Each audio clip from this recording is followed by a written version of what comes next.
Chapter 1. Poplar Fruit waved at the students in the elevator and declined their offers to send him off. He held the room card and staggered back to his room. On the last night of the graduation trip, everyone drank a lot due to the sadness in their hearts. Poplar Fruit was the same. He usually had a low alcohol tolerance, but today, he was forced to drink 4 bottles of beer. Now he was walking like he was stepping on cotton. His footsteps were low and high, and his consciousness was almost blurred. I'm almost at my room. I can't, I'm going to throw up. Poplar Fruit struggled to speed up. When he was about to reach the door, Poplar Fruit suddenly tripped and fell on a warm and soft body. Smells good. Poplar Fruit looked up and saw a pretty face with messy hair and rosy cheeks. Poplar Fruit knew this woman. She was the white-collar beauty who sat across from him on the train. Her surname was Wu, but he couldn't remember her name. He only remembered that she didn't like to talk, and was as cold as an iceberg. Miss Wu, wake up. Poplar Fruit shook her shoulder. You're lying in front of my room. Where is your room? I'll take you back. Wu Yu's eyes opened slightly and curved into a blurry crescent. Her upper teeth gently bit her lower lip. N-word omitted. It was very seductive. Unfortunately, Poplar Fruit was in a trance and didn't see this seductive N-word omitted. Don't take me back. Take me in and hide. Wu Yu's voice was trembling as if she was enduring something. Okay, then tonight you sleep on my bed and I'll sleep on the sofa. Poplar Fruit felt his stomach churning. He didn't have time to think about it. He opened the door, carried Wu Yu in, and gently placed her on the bed. Poplar Fruit took off her high heels and put Wu Yu's clothes under the blanket. He also pulled up the blanket and considerately covered Wu Yu's shoulders. He didn't notice that a pair of beautiful sparkling eyes were watching his gentle movements. Her cold eyes seemed to have melted a lot. Ugh. Poplar Fruit could no longer suppress the churning liquid in his stomach. He covered his mouth and rushed to the bathroom. Poplar Fruit vomited in the toilet like the last straw that broke the camel's back. Poplar Fruit finally couldn't suppress the alcohol. He only felt that the world was spinning. He hugged the toilet bowl full of filth and fell asleep. He didn't feel the stench.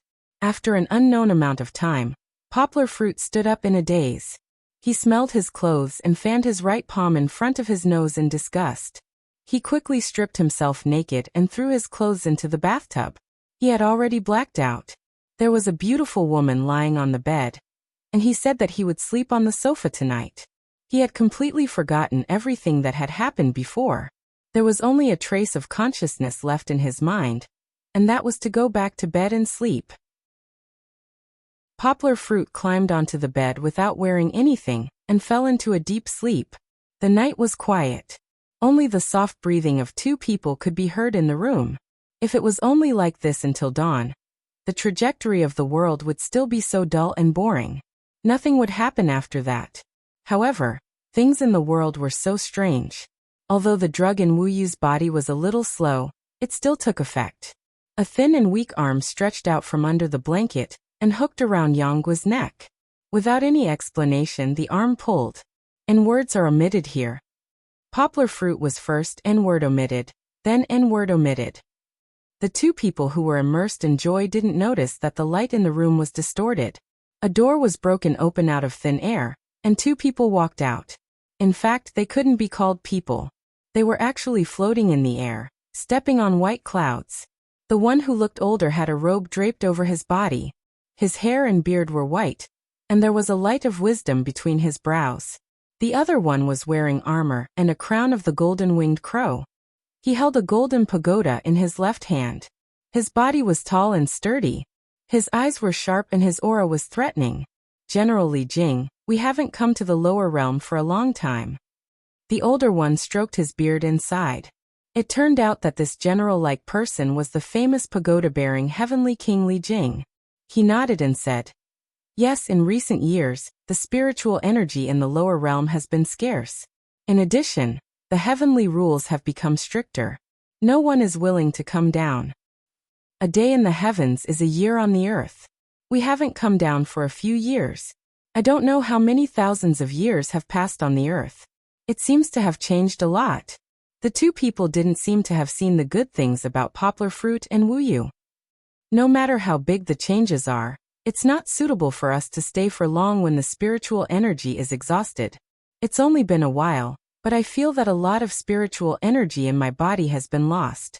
If it wasn't for sending the princess down, I really wouldn't want to come down. Poor Her Highness the Princess. She accidentally violated the heavenly law and has to suffer a lifetime of punishment in this lower realm. Although we can bring her back in a few months, she has to suffer in this barren land for over 100 years. It's really hard on Her Highness the Princess. Wen Chuxing, do you have any way to help the princess? Wen Chuxing's long beard fluttered in the wind. He had a sage-like appearance and said, "The princess is usually so kind and treats everyone very well. Naturally, I have to think of a way. It's just that the heavenly rules have too many restrictions." That's right, we can't interfere too much in the lower realm. Otherwise, I'll use 60 years of my power to leave some immortal spiritual energy for the princess. No, immortal spiritual energy doesn't belong to the energy of the lower realm. It will trigger the heavenly rules. When Chuxing shook his head, his eyes suddenly lit up and said, "I have an idea. Since we can't directly help the princess, we can help her father in the lower realm. This child's temperament is not bad. It's just that he's not strong enough. If he's strong enough, he can protect the princess." As expected of Wen Chuxing, "You came up with such a good idea. Haha, then I'll give a part of my power to this young man." "No, your power is too obvious and might affect the lower realm. This will still attract the attention of the heavenly rules. You can't be too shocking." Wen Chuxing reached out his left hand and stopped Pagoda Heavenly King Li Jing. "Then what should we do? I can make him smart and give him a photographic memory. This kind of change can still be tolerated by the heavenly rules and the secular world." When Chuxing waved his sleeve and a colorful light flashed into Poplar Fruit's head and gradually disappeared, Pagoda Heavenly King Li Jing pondered for a bit and said, "Then I can also give him a Taoist technique in the mortal world. This way he and the princess can both cultivate. But I can't let him get it so easily.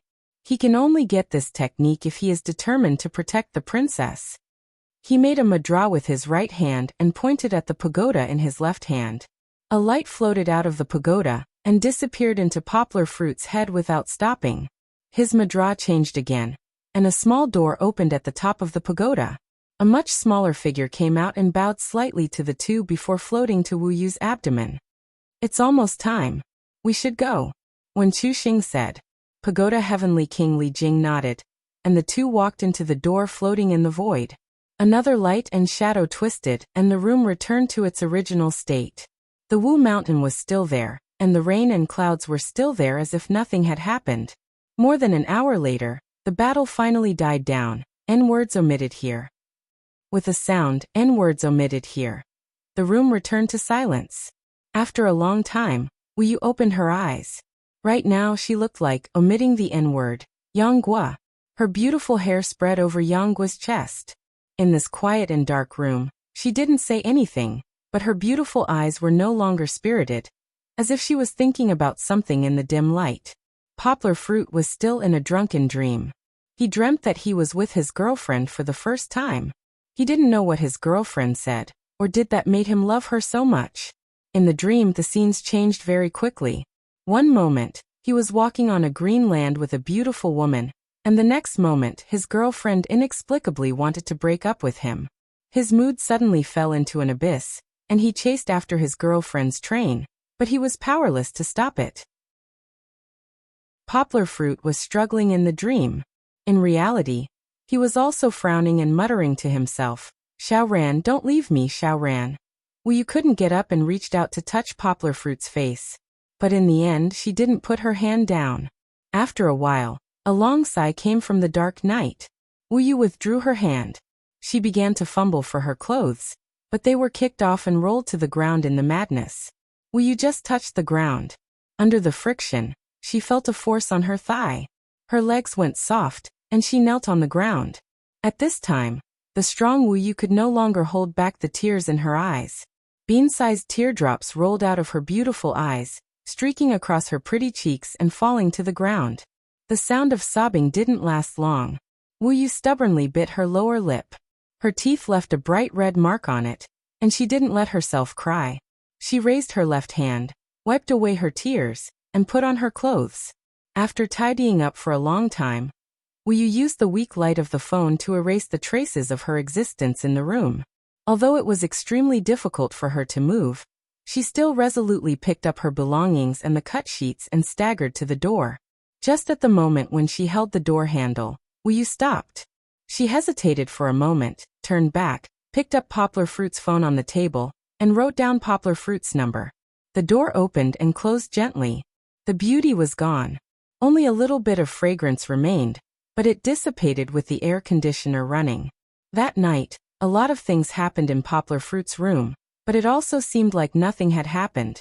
Everything seemed to have suddenly deviated from the track, but returned to the starting point before it was discovered. However, the butterfly wings in the Amazon jungle had already flapped. Would Poplar Fruit's life continue as he expected? When Yangguo woke up, he would forget about Wu Yu's appearance that night because of the drunken stupor and the hurried journey back. He would forget about the short-lived marriage that they had, and forget about the karma that he had sowed by summoning clouds and rain tonight. However, the Poplar Fruit that woke up was no longer the him of the past. Because there was a fairy in heaven who had fallen to the mortal world, his fate was already tightly connected to his. Chapter 2. Outside the ward, Poplar Fruit was in a very bad state. His hair was messy, his eyes were bloodshot, and his suit jacket was nowhere to be seen. The top half of his white shirt was unbuttoned, and his tie was hanging loosely on his neck. He had been standing there all night without moving half a step. The nurses couldn't persuade him to move. Poplar Fruit looked at the baby sleeping on the small bed through the glass window, and his heart was filled with mixed feelings.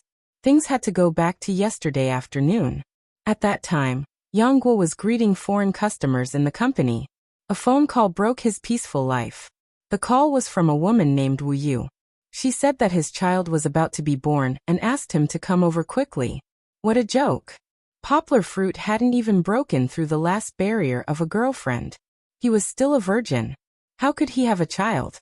Poplar Fruit thought it was a legendary scam, and was about to hang up the phone. But the woman's explanation on the phone sent Poplar Fruit into an ice cave.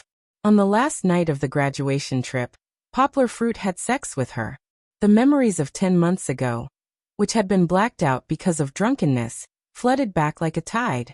Poplar Fruit remembered the white-collared beauty in front of the door. He remembered Miss Wu, who he helped into the bed but disappeared the next day. He remembered the slight discomfort in his lower body when he woke up the next day, because the examination found that the fetal position was abnormal. Wu Yu was now in a very serious situation of dystocia. The hospital required a family member to be present. A life was at stake. Poplar Fruit didn't have time to ask for details. He quickly asked for leave from the manager, stopped a taxi, and rushed to the hospital. Fortunately, Wu Yu and Poplar Fruit were in the same city. It didn't take long for them to arrive. When Poplar Fruit ran to the obstetrics and gynecology department, the situation was very urgent. Wu Yu only said a few words before she was pushed into the delivery room. "You are the only man I've ever had. If I give birth to the child smoothly, then I'll pretend that nothing happened today. If I really can't come out, you have to promise me that you'll take good care of our child." It was as if he was sleepwalking. Poplar Fruit was called to the hospital in a daze, and then he saw Wu Yu in a daze, and this was the last time he saw her. After Wu Yu was pushed into the delivery room, she never came out again. Poplar Fruit still remembered that when the nurse carried his daughter out, he looked at his daughter's wrinkled little face and his lips trembled slightly. In a trance, he actually felt a subtle connection between his blood vessels. This feeling was very mysterious. He couldn't tell others about it, but it was very clear. There was a voice in his heart that was shouting, "This is my child. That's right, this must be my child." That night, Poplar Fruit stood outside and looked at his daughter through the glass window until the morning sun filled the corridor of the hospital. His phone rang. Poplar Fruit hurriedly took out his phone from his trouser pocket and looked at the screen. It was the manager. "Hello, cough cough." Poplar Fruit, who hadn't drunk a drop of water all night, said in a hoarse voice, "Manager, what's the matter?" "Poplar Fruit? What's wrong with your voice? Why didn't you come to work today?" The manager's caring voice came from the receiver. Poplar Fruit hesitated. It seemed that he couldn't get away today. He said, "Manager, I haven't dealt with the family matters properly. I was so busy that I forgot. I was thinking, can I take another day off today? Something big happened at home? Okay, you take care of it today. Let me see. The day after tomorrow is the May Day holiday. Anyway, there aren't many things to do before the holiday. You don't have to come tomorrow. You can take care of your family matters. Don't hide anything in your heart. If you need help, just tell me." The manager's voice was very straightforward. Poplar Fruit was touched and thanked him again and again. Since he started working, the manager had taken good care of him. Of course, this had something to do with Poplar Fruit's outstanding ability in the foreign trade business. For a general like him, the manager would try his best to satisfy such a simple request like taking a few days off. Head nurse Jiang, who was on duty, came out. She looked at the big boy and sighed in her heart. She walked over and said, "Little Yang, you can't just stand there like this. The child still needs you to take care of. Don't tire yourself out." "Sigh, I have a child out of nowhere. I don't know what to do." Poplar Fruit smiled bitterly. "Wu Yu is an orphan. She's quiet and very kind. She said the child is yours, so she definitely didn't lie to you. Usually, she came for checkups alone. We used to say that there was a heartless person who abandoned both mother and daughter. Now that you don't know, I don't blame you. But Wu Yu is gone. You are the child's only family. You have to take responsibility." Head nurse Jiang hesitated for a moment and added, "If you don't believe me, our hospital can do a DNA test for you." Poplar Fruit glanced at his daughter through the window. The feeling of passing down his bloodline still lingered in his heart. He shook his head. "No need. I believe this is my daughter. Since she was born, I will take responsibility until the end." He sighed. "To be honest, I'm still in a daze. I'm not prepared for anything. Wu Yu left after just meeting me. I don't know what to do. Go and deal with Wu Yu's funeral today.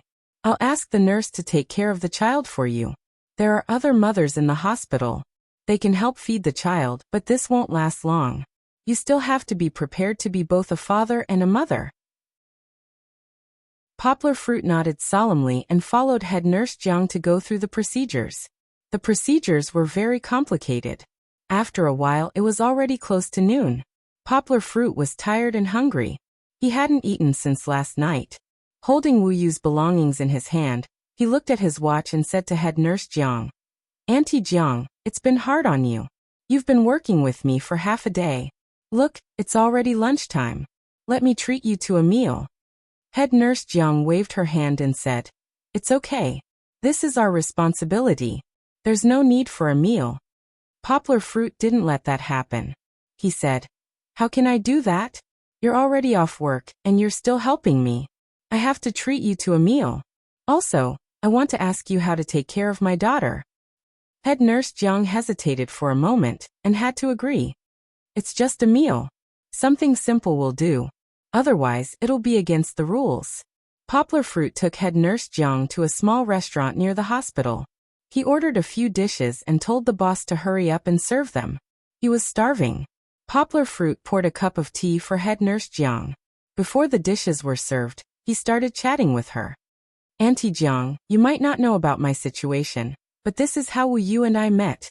After hearing Poplar Fruit's story, head nurse Jiang sighed. "Sigh, I think your relationship is really bizarre. You've only met once, and you already have a child. Let me tell you about Wu Yu. She's also a pitiful person." It turned out that when Wu Yu was 5 years old, there was an accident at home. Her parents died, and she grew up with her grandmother. When she was 15, her grandmother also passed away. She was the only one left in the family. Poplar Fruit didn't feel good. It was like he was looking at a delicate girl, alone in the house, facing the darkness of the night. When her parents passed away, she was still young and did not feel much about it. However, when her grandmother passed away, it must have been a huge blow to her. It felt as if the whole world had abandoned her and left her. He didn't know how she'd survived the past 10 months. She came to the hospital for a checkup with a big belly, and how she'd endured the strange looks from people around her. If she'd contacted Poplar Fruit, with him by her side, would she not have had a difficult labor? Then maybe she wouldn't have passed away like her parents, leaving the child behind and going to another world. Poplar Fruit didn't dare think about it. He didn't know what he would have done if Wu Yu had told him from the start. Because Poplar Fruit still had a girlfriend. Although it was a long-distance relationship, Poplar Fruit really loved her. Would he give up his girlfriend of 4 years and choose Wu Yu, who he'd only met once? The answer was probably no. Poplar Fruit didn't know what to do now. He still didn't dare to tell his girlfriend that he had a child with another woman. Poplar Fruit was very afraid. He was worried that he couldn't take it back after saying it. But could he hide it for a while? Could he hide it for a lifetime? Poplar Fruit could foresee that the appearance of this child would mess up his life. But Poplar Fruit couldn't be so cruel to send her to the orphanage. Poplar Fruit clearly remembered that when the nurse handed his daughter to him, the joy that surged from his heart was something he had never felt before in his life. That ugly little life seemed to be the most beautiful thing in the world. How could he be so heartless as to hand her over to someone else? The dishes were quickly served. Poplar Fruit called out and wolfed down the rice. He was so hungry that he picked up a lot of food with his chopsticks. Head nurse Jiang put down her chopsticks, handed him a glass of water, and said, "Eat slowly. It's not easy for you to digest." Oh! Poplar Fruit swallowed the rice in his mouth with difficulty and said, "Auntie Jiang, I'm so sorry. I haven't eaten for almost a day. I'm really hungry. My table manners are a bit ugly. Don't just watch me eat. Try this braised fish too." "Oh, okay. Young people don't eat like this. This is called having an appetite." Head nurse Jiang also picked up her chopsticks. After eating for more than 10 minutes, Poplar Fruit felt a bit better. He also slowed down his eating speed. While eating, he asked head nurse Jiang about her experience in taking care of babies. "There are a lot of things to prepare, but you don't have to buy any more. In fact, Wu Yu asked me before. It's already prepared in her room. The main problem now is that Wu Yu is gone. The child has no mother to feed. Although I can ask the nurse to help find another mother to feed the child, this is not a long-term solution. You have to buy some milk powder." "Okay, I'll go to the supermarket later." "No, don't go to the supermarket. I can tell that you haven't bought milk powder before. A lot of milk powder in the supermarket is for adults. Children can't bear it. It's best to go to a special baby store. Ask the staff and choose the most suitable one for newborn children." "Is there a need to pay attention to this?" Poplar Fruit scratched his head and said embarrassedly, "It's important. A newborn baby's stomach is relatively small. In the beginning, you have to feed it every 1 or 2 hours. Don't think it's troublesome. Raising a child is troublesome. Just talking about the certificate, you have to think of a name for the baby in the next few days.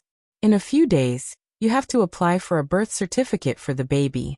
After that, you have to apply for a child's vaccination certificate, which will be used for the baby's vaccination in the future. When you're free, you have to apply for a household registration. You have to go to the police station to register the baby." Poplar Fruit's head was about to explode. He frowned and said, "It's so troublesome." Head nurse Jiang looked at him and shook her head. The person in front of her had become a father without any precautions. How could he understand the hardships of being a parent? She couldn't say anything and could only comfort him. "Don't be afraid. There will be a way when the time comes. Take it slow." Chapter 3. Beep Beep.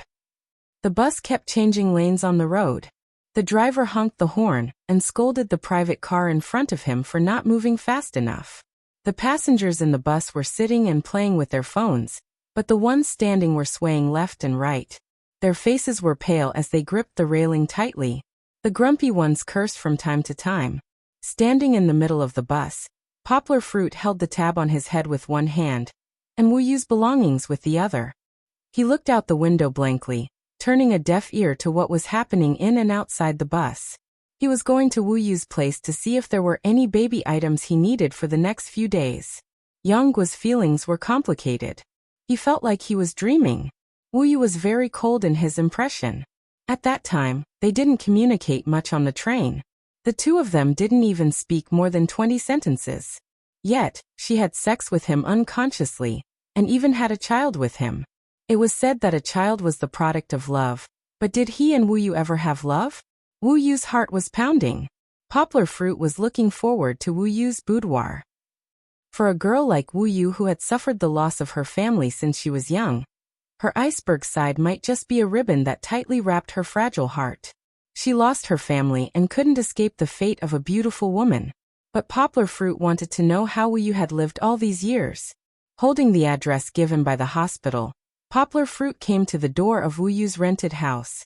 He took out the key from the bag and hesitated for a moment before opening the door and walking in.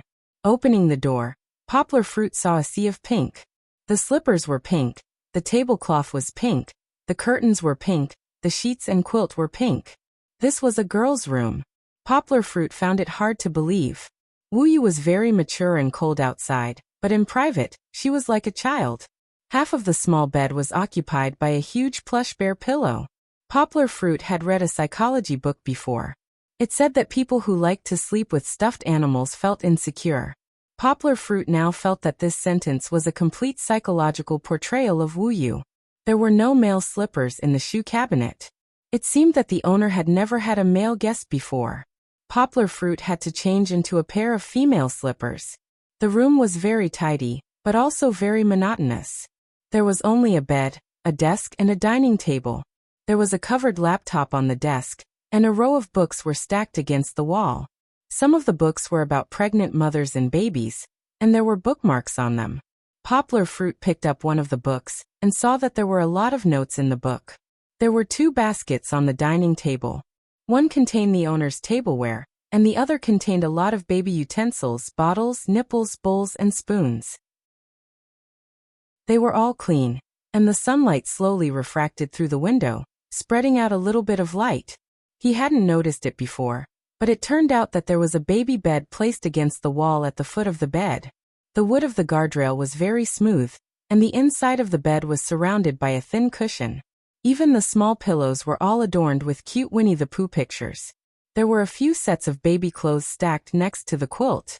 The fabric was very delicate, and even the edges didn't feel rough. It could be seen that Wu Yu had put in a lot of effort. She was full of joy and looked forward to the birth of the baby. She had prepared almost everything for the baby, and was ready to welcome the arrival of a new life. However, she didn't make it. She didn't see the baby before she went to another world. Poplar Fruit looked at the room full of baby products. His nose was sour, and his heart was filled with panic. Poplar Fruit sat in front of the desk and opened the drawer. In addition to some receipts and lists, there were a few thick hardcover notebooks. He pulled out the topmost notebook, turned on the lamp on the table, and opened the first page. This was Wu Yu's diary. Poplar Fruit understood when he saw the date of April 3, 2010. Poplar Fruit read very quickly, flipping through the pages every few seconds. It wasn't that he didn't read carefully. On the contrary, Poplar Fruit read very carefully, word by word. Since he came back from his graduation trip last year, Poplar Fruit found that his mind had become very clear, and he was no longer as bad as before. It was as if he had been reborn overnight, and he had the mysterious ability of eidetic memory. This was also the secret of Poplar Fruit becoming the backbone of the company as soon as he graduated. He knew all the information of the company and even the company's competitors by heart. Coupled with his excellent English ability, no one could stop him. Poplar Fruit quickly saw the page of the diary where they had sex. Today's company trip, the chairman's son actually drugged the wine. I didn't expect that I would still fall for it. I should have known that this person wouldn't be so ungrateful. I didn't expect that I would lose my virginity to a student after 25 years. Under such circumstances, I can't blame him. He didn't do it on purpose. I was careless. He was very gentle and considerate. He covered me with the quilt, just like my father when I was young. He also called a girl's name in his dream. Was it his girlfriend? It seems that he loves his girlfriend very much. Don't worry, I Wu Yu won't destroy other people's happiness. Let me take responsibility for this mistake alone. Goodbye, Poplar Fruit. What a strange name. So that's how she left at that time. Poplar Fruit scratched his head and smiled bitterly in his heart. But I'm still in the dark. Poplar Fruit continued reading. He saw Wu Yu's resignation, her being ostracized when she applied for a job again, and her shock and struggle when she found out that she was pregnant 2 months later. I went for an interview today. When I came back, I retched so badly. I don't know what I ate to make my stomach hurt. I've been so busy these days. I must rest well. Wu Yu, you can't tire yourself out today. I suddenly remembered that my period hasn't come for 2 months. I went for a checkup, and the doctor said that I'm more than 2 months pregnant. How could this be? I'm pregnant just because of that accident? What should I do? I didn't sleep last night. I don't want to abort the child. After all, it's a life. It's my child. But I'm so scared. Can I do it alone? Should I talk to Poplar Fruit? Is it good to destroy other people's happiness for your own? No, Wu Yu, you can't be such a villain and a third party. You have to believe in yourself. You can take care of yourself for more than 10 years. Now it's just a child. You can definitely do it. Beauty Wu Yu fighting. Poplar Fruit's eyes were a little wet. He didn't dare to continue watching. He felt that his conscience was condemning him. He had committed a sin, but a girl had secretly shouldered it and suffered all kinds of torture. Yet he was living happily in his own world. It's time for a prenatal checkup again. Baby, how did you grow so big? Look at mommy's belly. It's like a big rubber ball. Hee-hee-boo, baby, you're so bad. Mommy's face has some black spots. I've become so ugly. Tell mommy what to do. I don't even dare to go out. Baby, mommy's heart is so sad. I want to eat pickled cucumbers at night, but no one helps me buy them. Mommy really wants to cry. Other mothers have family members to take care of them when they're pregnant. Mommy has been doing everything alone for so long. Today, I almost fell while washing clothes. Mommy is so scared. Today, baby moved for the first time. You kicked mommy's stomach. Mommy is so happy. You must be an angel sent to mommy by God. With you around, mommy isn't afraid of anything. With you around, mommy will definitely persevere. You've become so fat. Baby, do you think mommy can still be as beautiful as before after giving birth to you? What? You think you can? Baby, you know mommy too well. Mommy will definitely become a great beauty again. Looking at the time, baby, you're about to be born. Mommy will definitely endure the pain and give birth to you smoothly. Mommy can't wait any longer. Thinking about how small you are in mommy's arms, my heart is about to melt. Baby, hurry up and come into mommy's arms. Moi. The date of the last diary entry was the day before yesterday. It was April 26, 2011. Poplar Fruit flipped through the diary and seemed to touch the most real Wu Yu. She was a girl as pure as a snow lotus. She was pregnant with the new life that was sleeping soundly in the hospital with the love that she yearned for the most. Poplar Fruit seemed to be able to feel that Wu Yu was lying on her side on the bed with a bare pillow. Her head was leaning on it, and her big eyes were filled with a sweet smile. Her whole body was blooming with the radiance of motherhood. Poplar Fruit sighed in his heart. He remembered Wu Yu's last words before she was pushed into the delivery room. You have to promise me that you will take good care of our child. This was a heavy trust and also a heavy responsibility. Poplar Fruit was a little hesitant before. He was worried that his life would be messed up. Worried that he couldn't be a competent father. Worried that he couldn't stand the strange looks of others. But after reading Wu Yu's diary, Poplar Fruit really wanted to slap himself. Was he still a man? A weak woman dared to carry a family on her own. He didn't even dare to raise his own child? Poplar Fruit secretly swore in his heart. He also promised Wu Yu, who might be watching him from heaven. Wu Yu, you can rest assured. I will take good care of the baby. I will let her grow up happily. I will love her and take care of her. I will let her be the happiest baby in the world. As soon as he made the vow, Poplar Fruit felt a shock in his heart. It was as if a part of his mind was broken. Suddenly, a lot of unfamiliar information emerged. Zhang Sanfeng's internal martial arts? Poplar Fruit felt that his brain, which had become very smart, was not enough to understand. He thought to himself, could it be that Wu Yu heard my sincerity and gave it to me? He felt that this was a little ridiculous, but this kind of thing was really too mysterious. Poplar Fruit was puzzled. Since he couldn't figure it out, he might as well not think about it. Poplar Fruit stood up. It looked like it really was a martial arts technique. Poplar Fruit was a little happy about this. As long as one was a good Chinese man who didn't know martial arts. However, it was getting late. Poplar Fruit still had to go back to his place. So he found a luggage bag and packed Wu Yu's diary, some baby items that should be useful, and 2 sets of clothes. He couldn't take too many things at once. As for the rest, he could only pack it up next time. Chapter 4. Back at the rented house, Poplar Fruit took a shower first. He didn't close his eyes all night, and was almost nervous all day. Now that he relaxed a little, he felt sleepy. After coming out, he changed into casual clothes. Poplar Fruit felt a little dizzy, so he sat on the ground against the bed, his head touching the soft mattress, and looked up at the ceiling. Poplar Fruit comforted himself. Maybe I should sleep for a while. It should be okay. Exhausted, Poplar Fruit couldn't open his eyelids as soon as he closed them, and soon fell into a deep sleep. Suddenly, Poplar Fruit felt a burst of palpitations, as if something had happened. He hurriedly opened his eyes and looked around. It was quiet. Nothing had happened. Poplar Fruit felt that he had been a little strange these days. He had all kinds of strange feelings. He raised his left hand to look at his watch. He hadn't slept for 10 minutes. Poplar Fruit shook his head. Forget it, I won't sleep. I'm restless. I'll pack up and go to the hospital. Poplar Fruit took out a few diaries from the luggage bag and put them on his desk. He looked at them and felt that the position was not good. He locked them in the drawer. Poplar Fruit packed up 1 or 2 of his own clothes and coats. In the end, he took out his bank card from a small box in the closet and put it in his wallet. After packing up, young Lua walked out of the door. Just out of the community, Poplar Fruit saw a baby store across the street. He hadn't noticed it before. He remembered head nurse Zhang's instructions and walked in. "Sir, what can I do for you?" The shop assistant was very enthusiastic. "Is there any milk powder for newborn babies here?"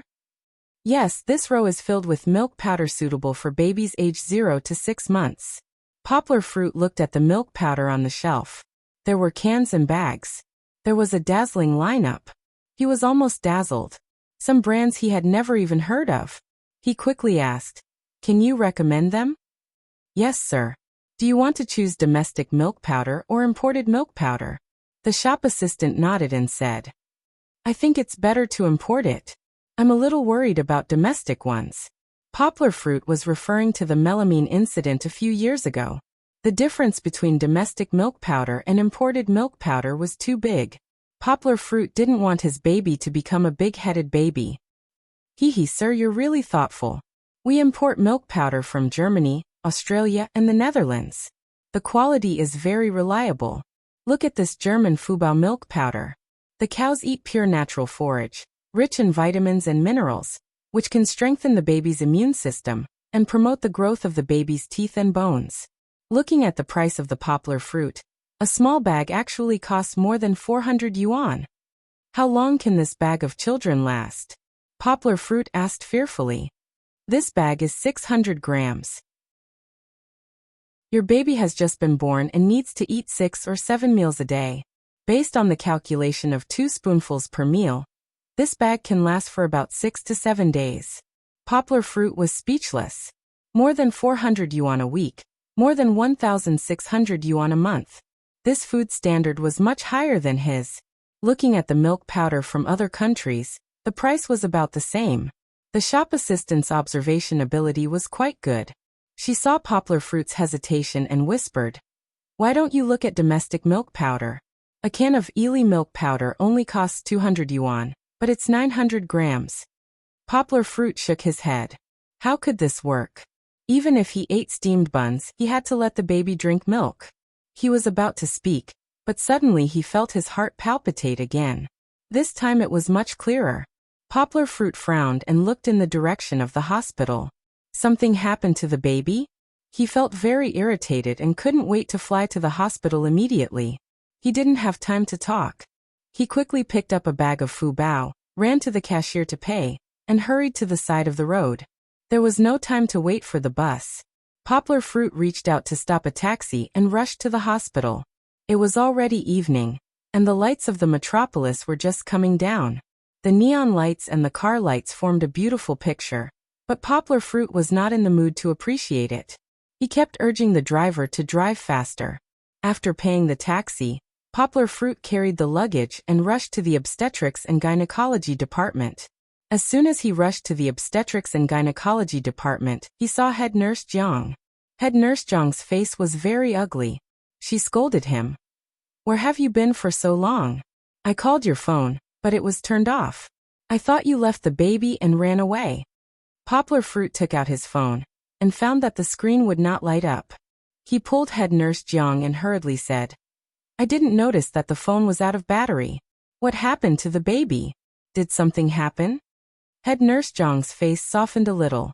She said, "She was fine when we fed her for the first time at noon, but she refused to eat in the afternoon. She couldn't stop crying. Our nurses called your phone, but there was no response. The baby was tired from crying and fell asleep, but she just woke up hungry and refused to eat. Her voice is hoarse from crying. She's crying." Poplar Fruit's heart was in his throat. He hurriedly ran to the ward where the baby was. From afar, Poplar Fruit heard the familiar but much weaker crying. Poplar Fruit felt that his tears were about to fall. He hurriedly opened the door and almost bumped into the nurse in the room. The nurse glared at him and continued to coax the baby.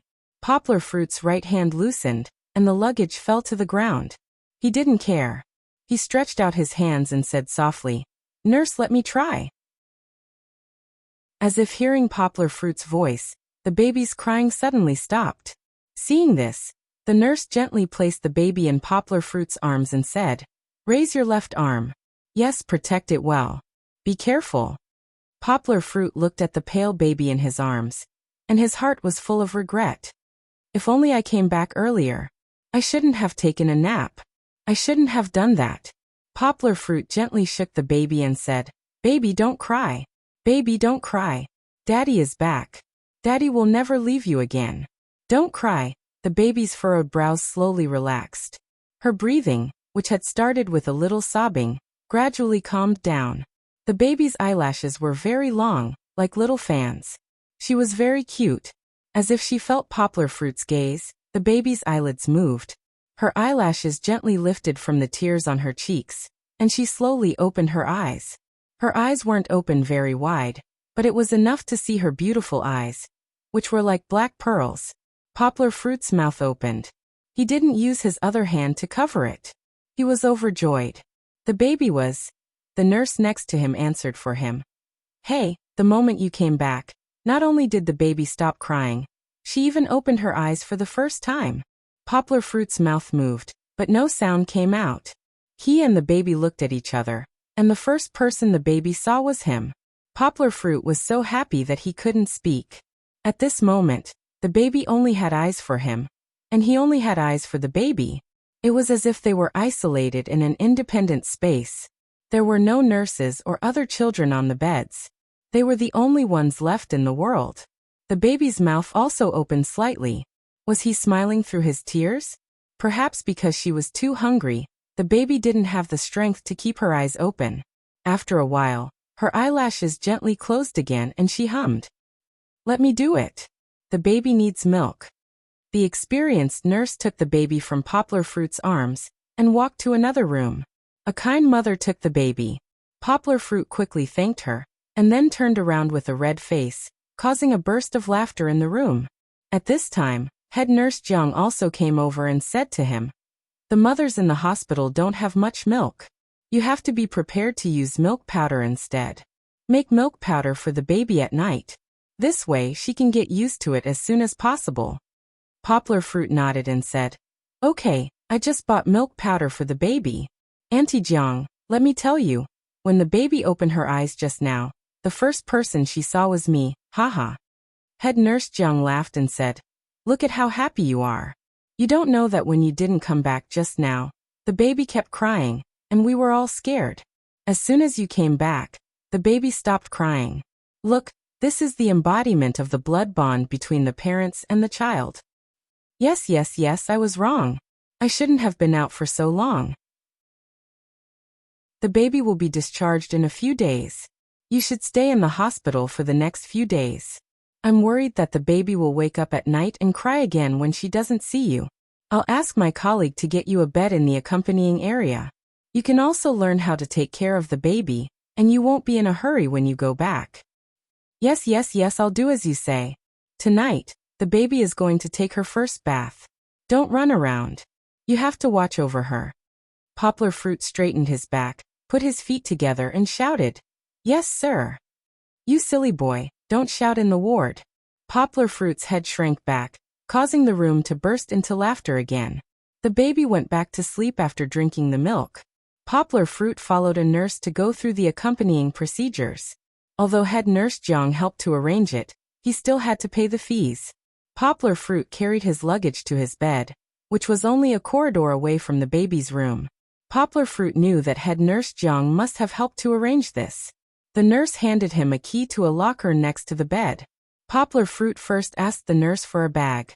He took out the baby's clothes and put them in the bag. Then he opened the locker and put the luggage inside.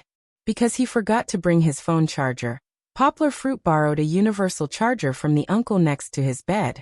He pulled out the battery and plugged it in the corner of the wall.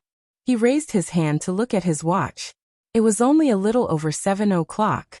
Poplar Fruit remembered that he hadn't eaten dinner yet, so he said goodbye to the nurse and ran out to eat in a hurry. When he came back, Poplar Fruit first went to the ward to check on the baby, who was still sleeping soundly. It wasn't time yet, so Poplar Fruit went back to his bed and lay down. Now that he was a father, he had to sleep like guerrilla warfare. When he saw that he was free, he quickly rested. There was a lot to do tonight. Chapter 5. At around 9 o'clock in the evening, a nurse came to the nursing area to wake up Poplar Fruit. Poplar Fruit felt sore all over his body. He had not been lying down for long, and he was too tired. He quickly went to the bathroom and washed his face with cold water. When he arrived, the nurse had already prepared everything. Poplar Fruit was still a little worried. He reached his hand in to test the temperature of the water. The nurse slapped the back of his hand and smiled. Don't touch. Your hand hasn't been disinfected yet. Poplar Fruit smiled and said, I'm just worried that the water is too hot. The nurse glared at him. Do you know what's the right temperature? Poplar Fruit could not answer. If you don't know, what if you bring in germs? When bathing a newborn baby, the water temperature should be within the range of 37 to 42 degrees. You have to know that newborn baby's skin is very delicate. You have to be careful in the future. Poplar Fruit nodded repeatedly. If he did not understand, he had to ask. If he did not understand, he had to learn. The nurse first took a soft towel and gently wiped the baby's face. Her movements were so gentle that it was as if she was wiping a priceless Yuan Dynasty blue and white porcelain. Poplar Fruit was full of admiration. You have to be careful. When you wash, just wipe gently. Don't rub too hard. The baby's skin is not as rough as you rough men. After the nurse rubbed the baby's ears, she took a small cotton ball from the plate next to her and wiped the baby's ears, eyes, and nostrils. Poplar Fruit was speechless. There were so many things to pay attention to.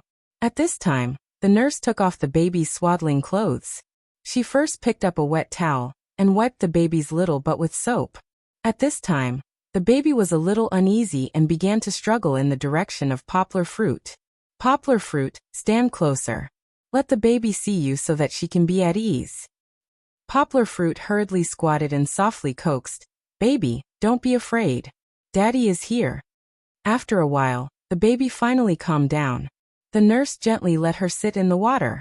She supported her with one hand and used the other to wash the bubbles off her body. Go back and bathe the child. Be careful not to buy any body wash that contains fragrance or soap. Rinse thoroughly before bathing. After rinsing off the soap on his body, it was time to wash his hair. The nurse held the baby's head with one hand and gently stroked her head with the other. Poplar Fruit was scared out of his wits. He stretched out his arms slightly, afraid that the nurse would accidentally lose her grip. After the nurse finished bathing, she carried the baby out and immediately wrapped her in a dry bath towel. She carefully wiped her body dry, and then put on the baby clothes brought by Poplar Fruit. The nurse reminded him, the baby needs to bathe every day. Today is a little special. Try to bathe her during the day. But be careful, don't bathe her immediately after feeding. It's best to wait for an hour or two. Poplar Fruit, who was like a good student, carefully memorized everything. After the bath, the nurse took the baby to get more milk. When they returned, the baby was full and fell asleep again. The nurse patted Poplar Fruit, who was standing outside the window and watching, and said, "What's wrong? Haven't you seen enough?" "How can I have seen enough? You see, the baby looks very good when she's sleeping." Poplar Fruit pointed at the baby and smiled. "You'll see more in the future. Why don't you take the opportunity to sleep for a while? Don't forget that you have to wake up every 3 hours to feed her tonight." The nurse was speechless at the guy who was obsessed with the role of a father. She comforted him and said, "Go to sleep. Look at your bloodshot eyes. Don't worry, the nurse on duty will wake you up at night." Poplar Fruit didn't insist and returned to his bed. Perhaps he was really too tired. As soon as Poplar Fruit's head touched the pillow, an indescribable tiredness hit his heart, and then he fell asleep. Dreams were always strange and colorful, but this time, Poplar Fruit actually saw a dancing figure in his dream. He felt that his consciousness was clearer now, and he clearly knew that he was dreaming. It wasn't as chaotic as before. Although she couldn't clearly see what the figure looked like, Yonghua felt that the graceful movements were very familiar. The movements involved moving forward, retreating, looking to the right, looking to the left, and looking to the center. From the feet to the waist, from the arms to the back, the strength was smooth and vigorous. It seemed to be very similar to the diagrams in Zhang Samfeng's internal cultivation technique. The only difference was that the diagrams in the diagrams were broken down, while the one in the dream realm was coherent and could move. As Poplar Fruit's consciousness focused, the figure's movements became very slow, like a slow-motion movie. In this way, Poplar Fruit felt that his understanding of movements was deeper. At this time, an old voice suddenly sounded. It seemed to come from all directions, but also like an echo in an empty valley. It felt like a Taoist priest was giving a sermon. Before Tai Chi, it was originally Wuji. The two Qis are Yin and Yang. Yin is quiet and Yang moves. Heaven and earth are divided into clear and turbid, clear and floating turbid, clear and high and turbid. The vitality of a man depends on his Qi. Clear and floating, no different from going to heaven. Condensed and restrained, no different from going to the ground. The intersection of Qi and Qi is like a Tai Chi. What the old man was reciting was the contents of the memory cultivation method. At first, Yonghua was completely unable to comprehend the true meaning behind it. But now, through the old man's voice, it was as if he was suddenly enlightened. Immediately, Poplar Fruit sat down cross-legged and gathered his qi. He shuhuff hiss blow he sho. He meditated for 36 cycles of breathing. Then, with his tongue on the roof of his mouth, he rinsed his mouth with saliva. Unknowingly, the old man's voice gradually stopped, and the black figure also disappeared into the darkness. Slowly, Poplar Fruit's consciousness faded, but he was still meditating in the sea of consciousness. If someone outside paid attention to Poplar Fruit's sleeping situation, they would be surprised to find that Poplar Fruit's breathing was different from that of ordinary people. The length of his breathing was alternating between deep and long breaths at a special frequency, and the muscles of Poplar Fruit's body were at the same frequency as his breathing, trembling slightly at an extent that was difficult to detect with the naked eye. At night, a nurse pushed open the door and walked towards Poplar Fruit's bed. Just as she was about to wake him up, Poplar Fruit felt something and opened his eyes. "Little Yang." The nurse saw that he was awake and said softly, "It's time to feed the baby. Bring the milk and come with me." Poplar Fruit quickly nodded and quietly took out the bottle, nipple, and milk powder that he bought in the afternoon from the cabinet. When he walked out with the nurse, he was surprised to find that he was very energetic, as if he had slept for a whole day. He looked at his watch. "That's not right. I only slept for 3 hours. Poplar Fruit secretly thought, "Is it the benefit of meditating in the dream? The effect is very good. It seems that this skill in my memory is not ordinary." After washing up, Poplar Fruit followed the nurse into a room. "This bottle and nipple need to be disinfected first," the nurse said. He saw that she boiled a pot of water, and after the water boiled for a while, She used a small tweezer to put the nipple and bottle into the water. Poplar Fruit noticed that in order to prevent the bottle from floating, the nurse tilted it and filled it with water.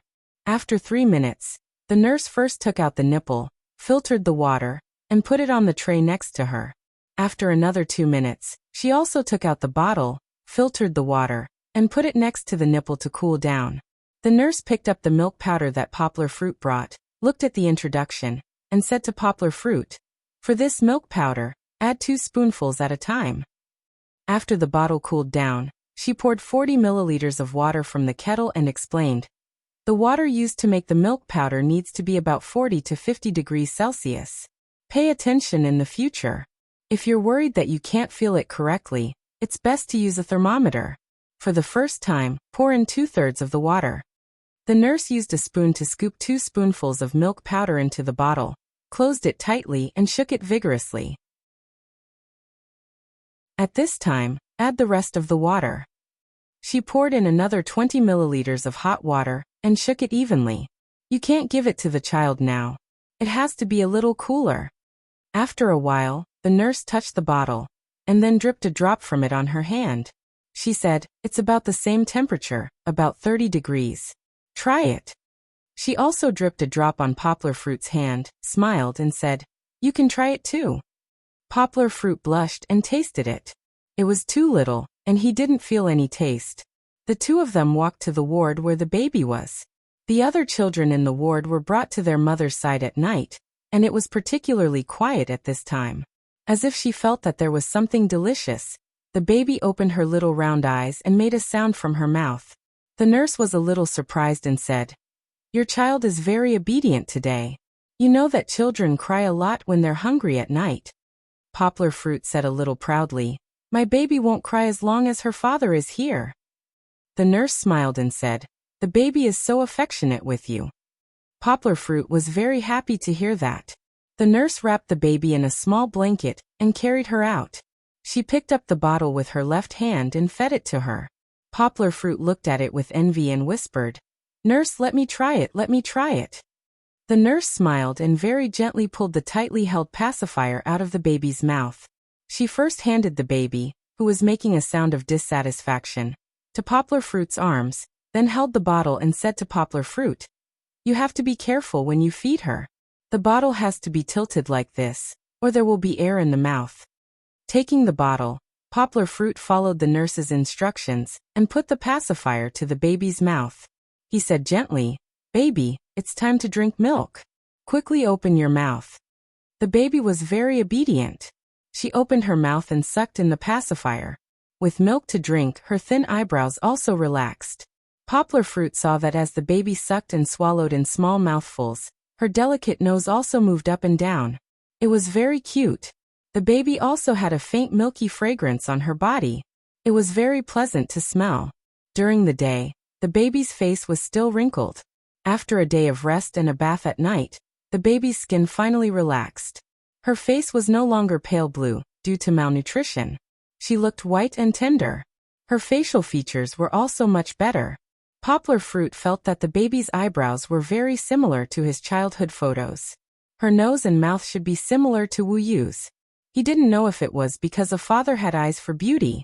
Anyway, Poplar Fruit felt that the baby would definitely grow up to be a great beauty. The baby's eyelashes fluttered as she drank the milk. Her beautiful eyes looked at Poplar Fruit's happy face, and she was so happy that her eyes turned into crescents. Poplar Fruit saw it and excitedly turned to the nurse. "Nurse, look, the baby is smiling." His face was full of unconcealable happiness. The happy time passed quickly. The baby quickly drank the milk. Looking at her tired eyes closed, Poplar Fruit was ready to put her back on the small bed and let her continue to sleep. The nurse reached out and pulled him.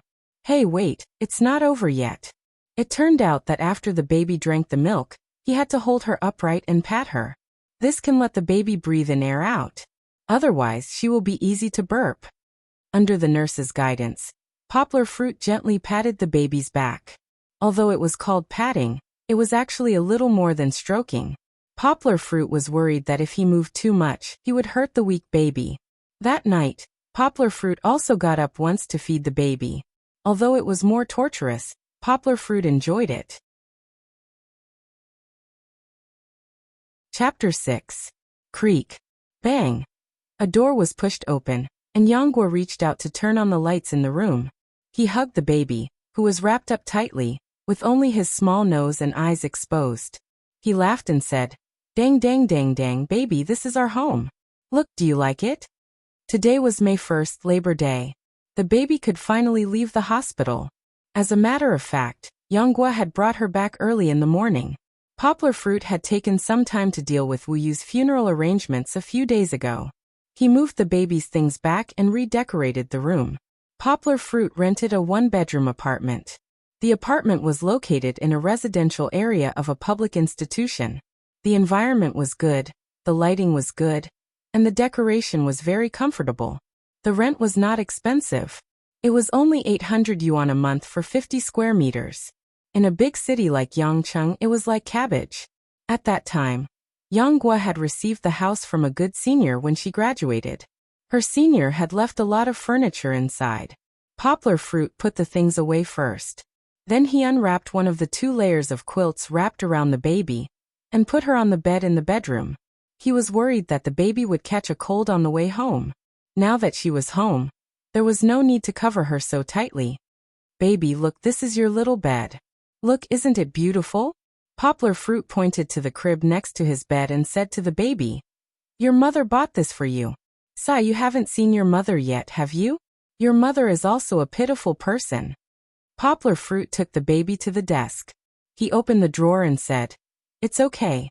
Let's live a good life. Look, these are your mother's diaries. And this hard drive, Daddy sorted out some photos and information about your mother from her computer. When you grow up, Daddy will show you, okay?"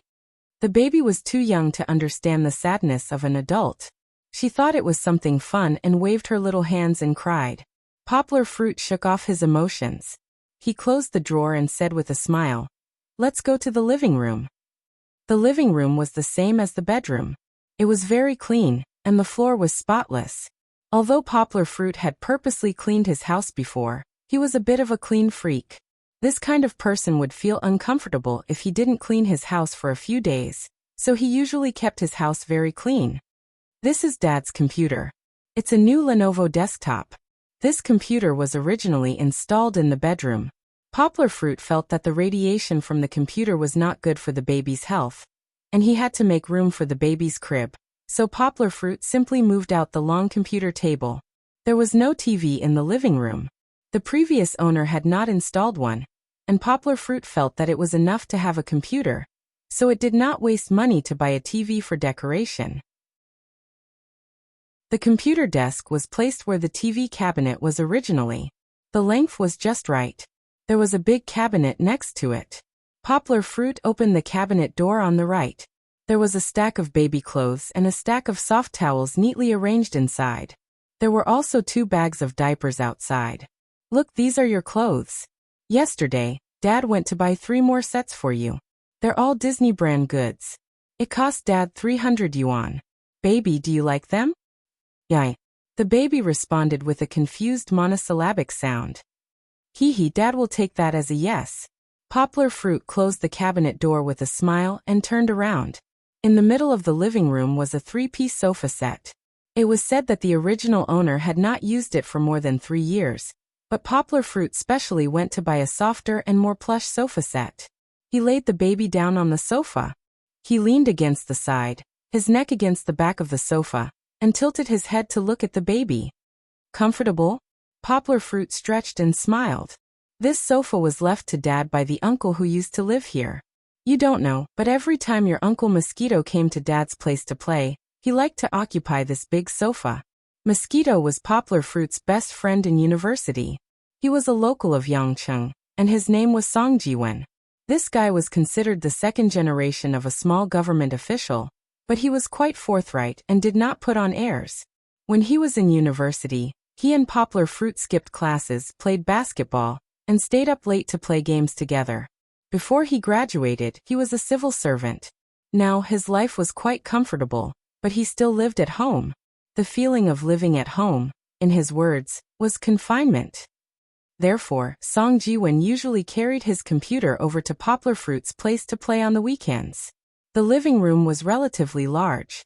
The sofa area was near the bedroom, and the dining area was near the small balcony. Since there was no kitchen, Poplar Fruit used cardboard to separate an area with 2 tables. One was the dining table. In addition to Poplar Fruit's plate, bowls, and chopsticks, there was also the baby's tableware. They were all separated in a clean basket. The other table had a microwave, induction cooker, and rice cooker.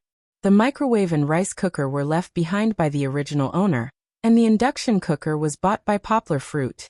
Usually, Poplar Fruit would buy vegetables and cook at home on weekends. It was a small reward for himself. The only fly in the ointment was that although it was separated by cardboard, whenever he cooked, the room would still be filled with the smell of oil and smoke. After all, it was only one room and one living room. The small balcony was used to dry clothes. Poplar Fruit felt that in the future, this place would gradually be occupied by the little guy's clothes. When that time came, the colorful little clothes and diapers would definitely be very spectacular. Poplar Fruit planted a pot of devil's ivy on top of the balcony. This was bought when he went to Yangcheng's flower market with his girlfriend. Seeing this pot of devil's ivy, Poplar Fruit was a little depressed. He still wasn't mentally prepared to tell his girlfriend about the baby. He lowered his head and looked at the baby in his arms. Baby, do you think Auntie Ran will forgive Daddy? At noon, Poplar Fruit first fed the baby and coaxed her to sleep. Then he took the time to cook some noodles. Poplar Fruit lay on the bed. He didn't feel sleepy. He looked at the ceiling and thought about some things. These days his girlfriend Lu Yunran was still the same as before. She called once every 1 or 2 days. Poplar Fruit always felt guilty to his girlfriend, so he didn't talk much on the phone. When asked if he had anything interesting recently, Poplar Fruit evaded the question. Poplar Fruit and his girlfriend were classmates in high school. At that time, they didn't talk much. When they reached university, the two of them didn't go to the same university, but they still studied in the same city. When they were in university, the two of them started chatting. They both had feelings for each other. When they were in their second year, Yang Guo finally won Lu Yunran's heart. At that time, it caused a stir in their high school circle. During the Chinese New Year party, their high school teacher laughed and said, "I didn't expect Poplar Fruit to be the biggest winner." After graduating from university, Lu Yunran found a job in Buddha City. Poplar Fruit stayed in Yangcheng. The two of them became a long-distance relationship. However, Yangcheng and Buddha City weren't far. They even had a subway. During the holidays, Poplar Fruit would take a 2-hour ride to find her. If it wasn't for this incident, Poplar Fruit had planned to accompany his girlfriend. They had known each other for 8 years and had been in love for 4 years. However, Lu Yunran was a very traditional girl.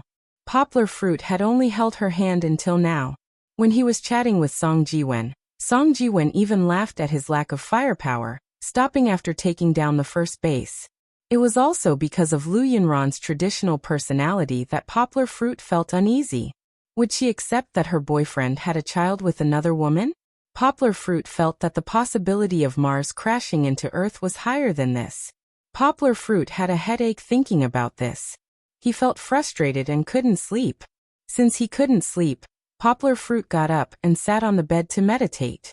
In his mind, Zhang Samfeng's internal martial arts was divided into 2 parts. One part was internal strength, using one's will to train one's qi. The other part was moves. It was a bit like the Tai Chi fist on the market, but the moves had some variations and were more concise. The Tai Chi fist on the market consisted of many different types of performances.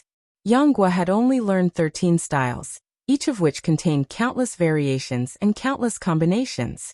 One had to use internal energy as a guide, and the moves as a supplement. One had to improvise according to the situation. Poplar Fruit remembered the Tai Chi fist in Master Jin's novel. In the book, Zhang Samfeng taught Wuji the Tai Chi fist. When Wuji said that he had forgotten all about it, Zhang Samfeng laughed happily and allowed him to fight the enemy. From this, it could be seen that this fist technique had been trained to the pinnacle, allowing one to defeat a move without a move. There wasn't much space in the house for Poplar Fruit to practice his moves. Poplar Fruit wasn't in a hurry.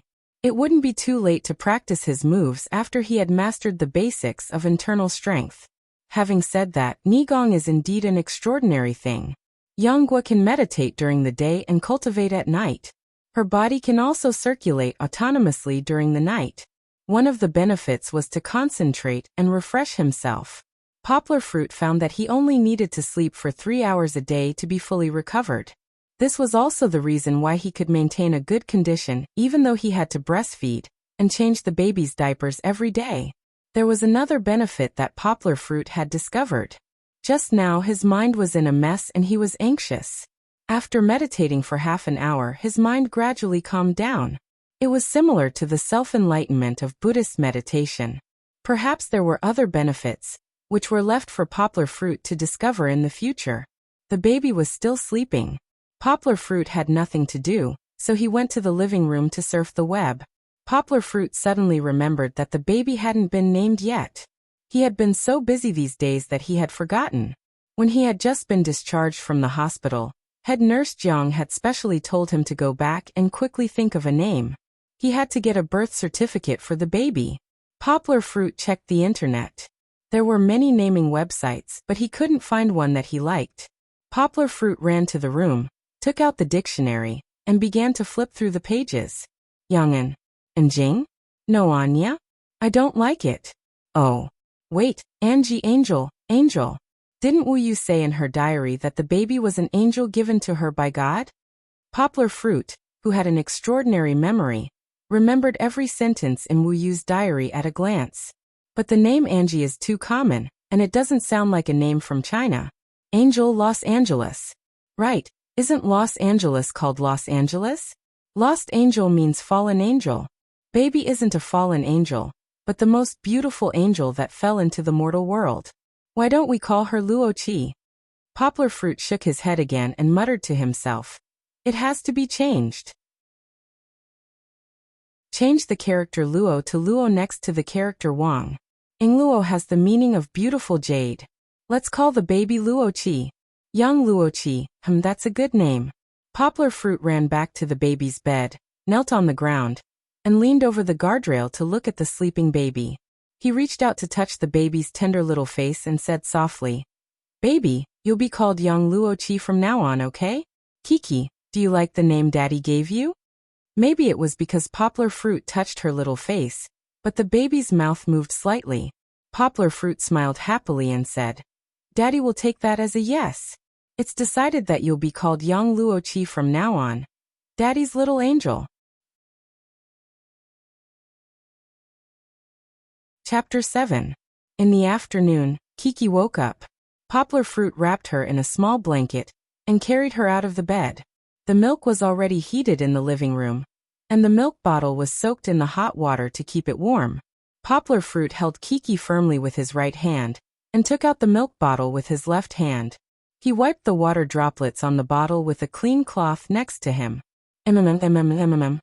Kiki, who was already hungry, couldn't help but moan when she saw her rations. Poplar Fruit smiled and said, "Not yet. Let Daddy see if it's cold."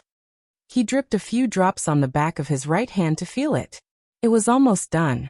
Poplar Fruit wiped his hands clean and picked up the milk bottle to feed Kiki, who was waiting to be fed.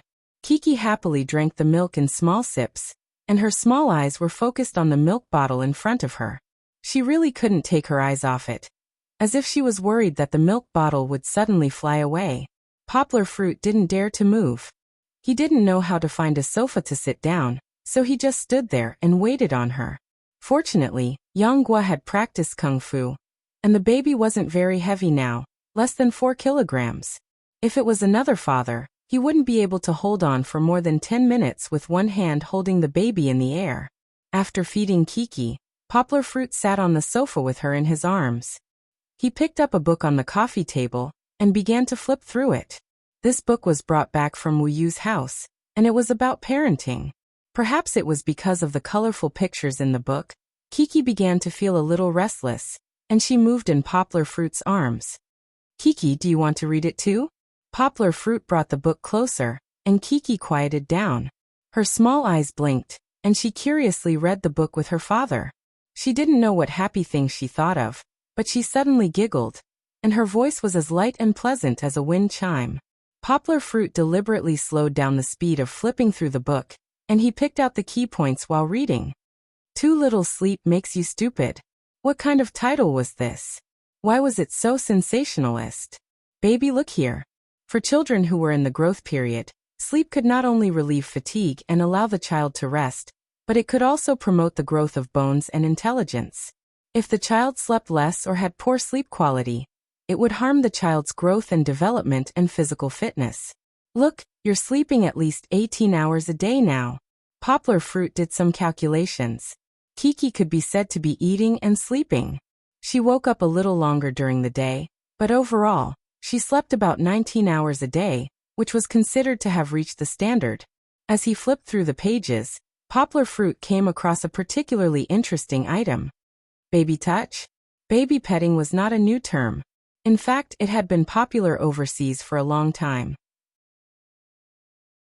It had even given birth to a new profession. The skin of a newborn baby was very sensitive. Gently petting the baby's body could stimulate the baby's nervous system and various organs. It could promote the baby's growth and development, and it could also make the baby's brain smarter. Poplar Fruit picked up Kiki, looked into her eyes and said seriously, "Kiki, let's give it a try?"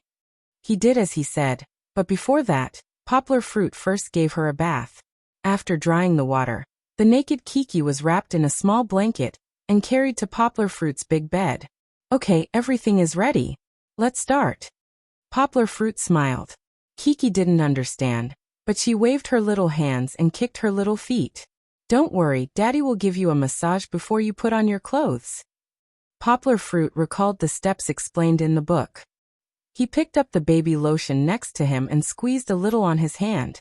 He carefully avoided Kiki's eyes and began to gently rub her forehead. Above the eyebrows, below the eyes, the bridge of the nose, the philtrum, and the chin.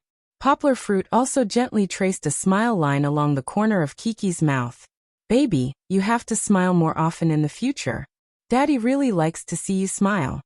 Poplar Fruit then squeezed a little more baby lotion, rubbed his hands together, and then stroked Kiki's chest. He started from her ribs, to her shoulders and back again. Kiki giggled and twisted. "Don't move. Daddy is giving you a massage. Be serious, be serious." Poplar Fruit gently pinched Kiki's right arm, and his right hand gently rubbed her little wrist and little finger. Kiki wanted to struggle again, but Poplar Fruit didn't dare to twist her, so he could only do it slowly. Poplar Fruit didn't dare to use too much strength. He only rubbed her skin slightly, for fear of twisting her. Kiki thought that her father was playing a game with her, so she twisted happily.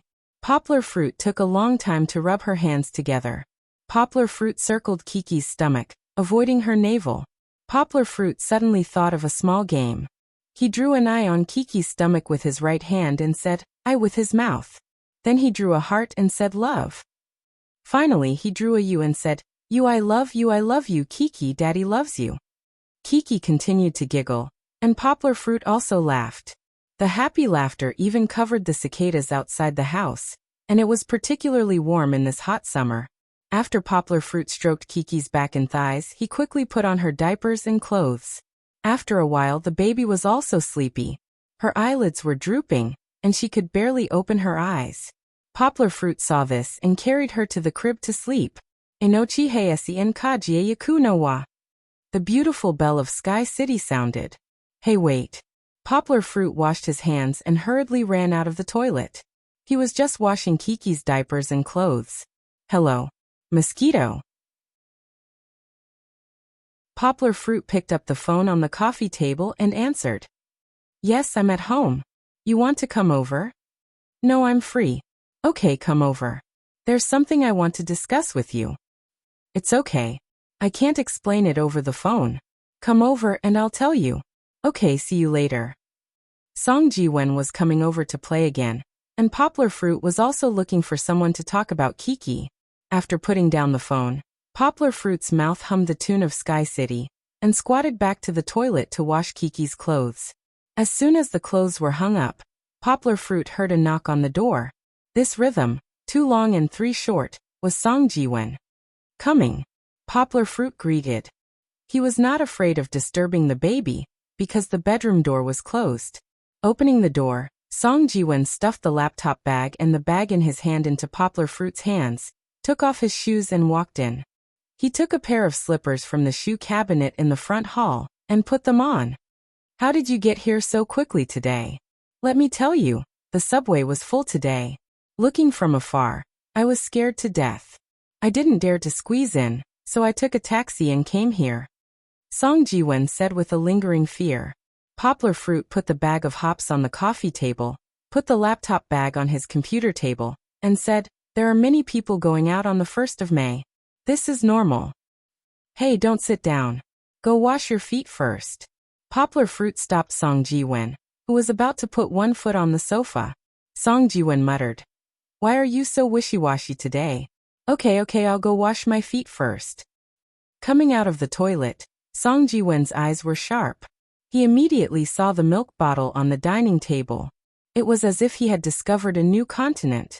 He cried out in surprise, Lao Guo, what's wrong with your milk bottle? I was just thinking about how to tell you. Poplar Fruit stood up from the sofa. Poplar Fruit opened the bedroom door, turned around and motioned for Song Ji-won to follow him. Song Ji-won followed him in. As soon as he entered the door, he saw the baby's crib and the sleeping Kiki.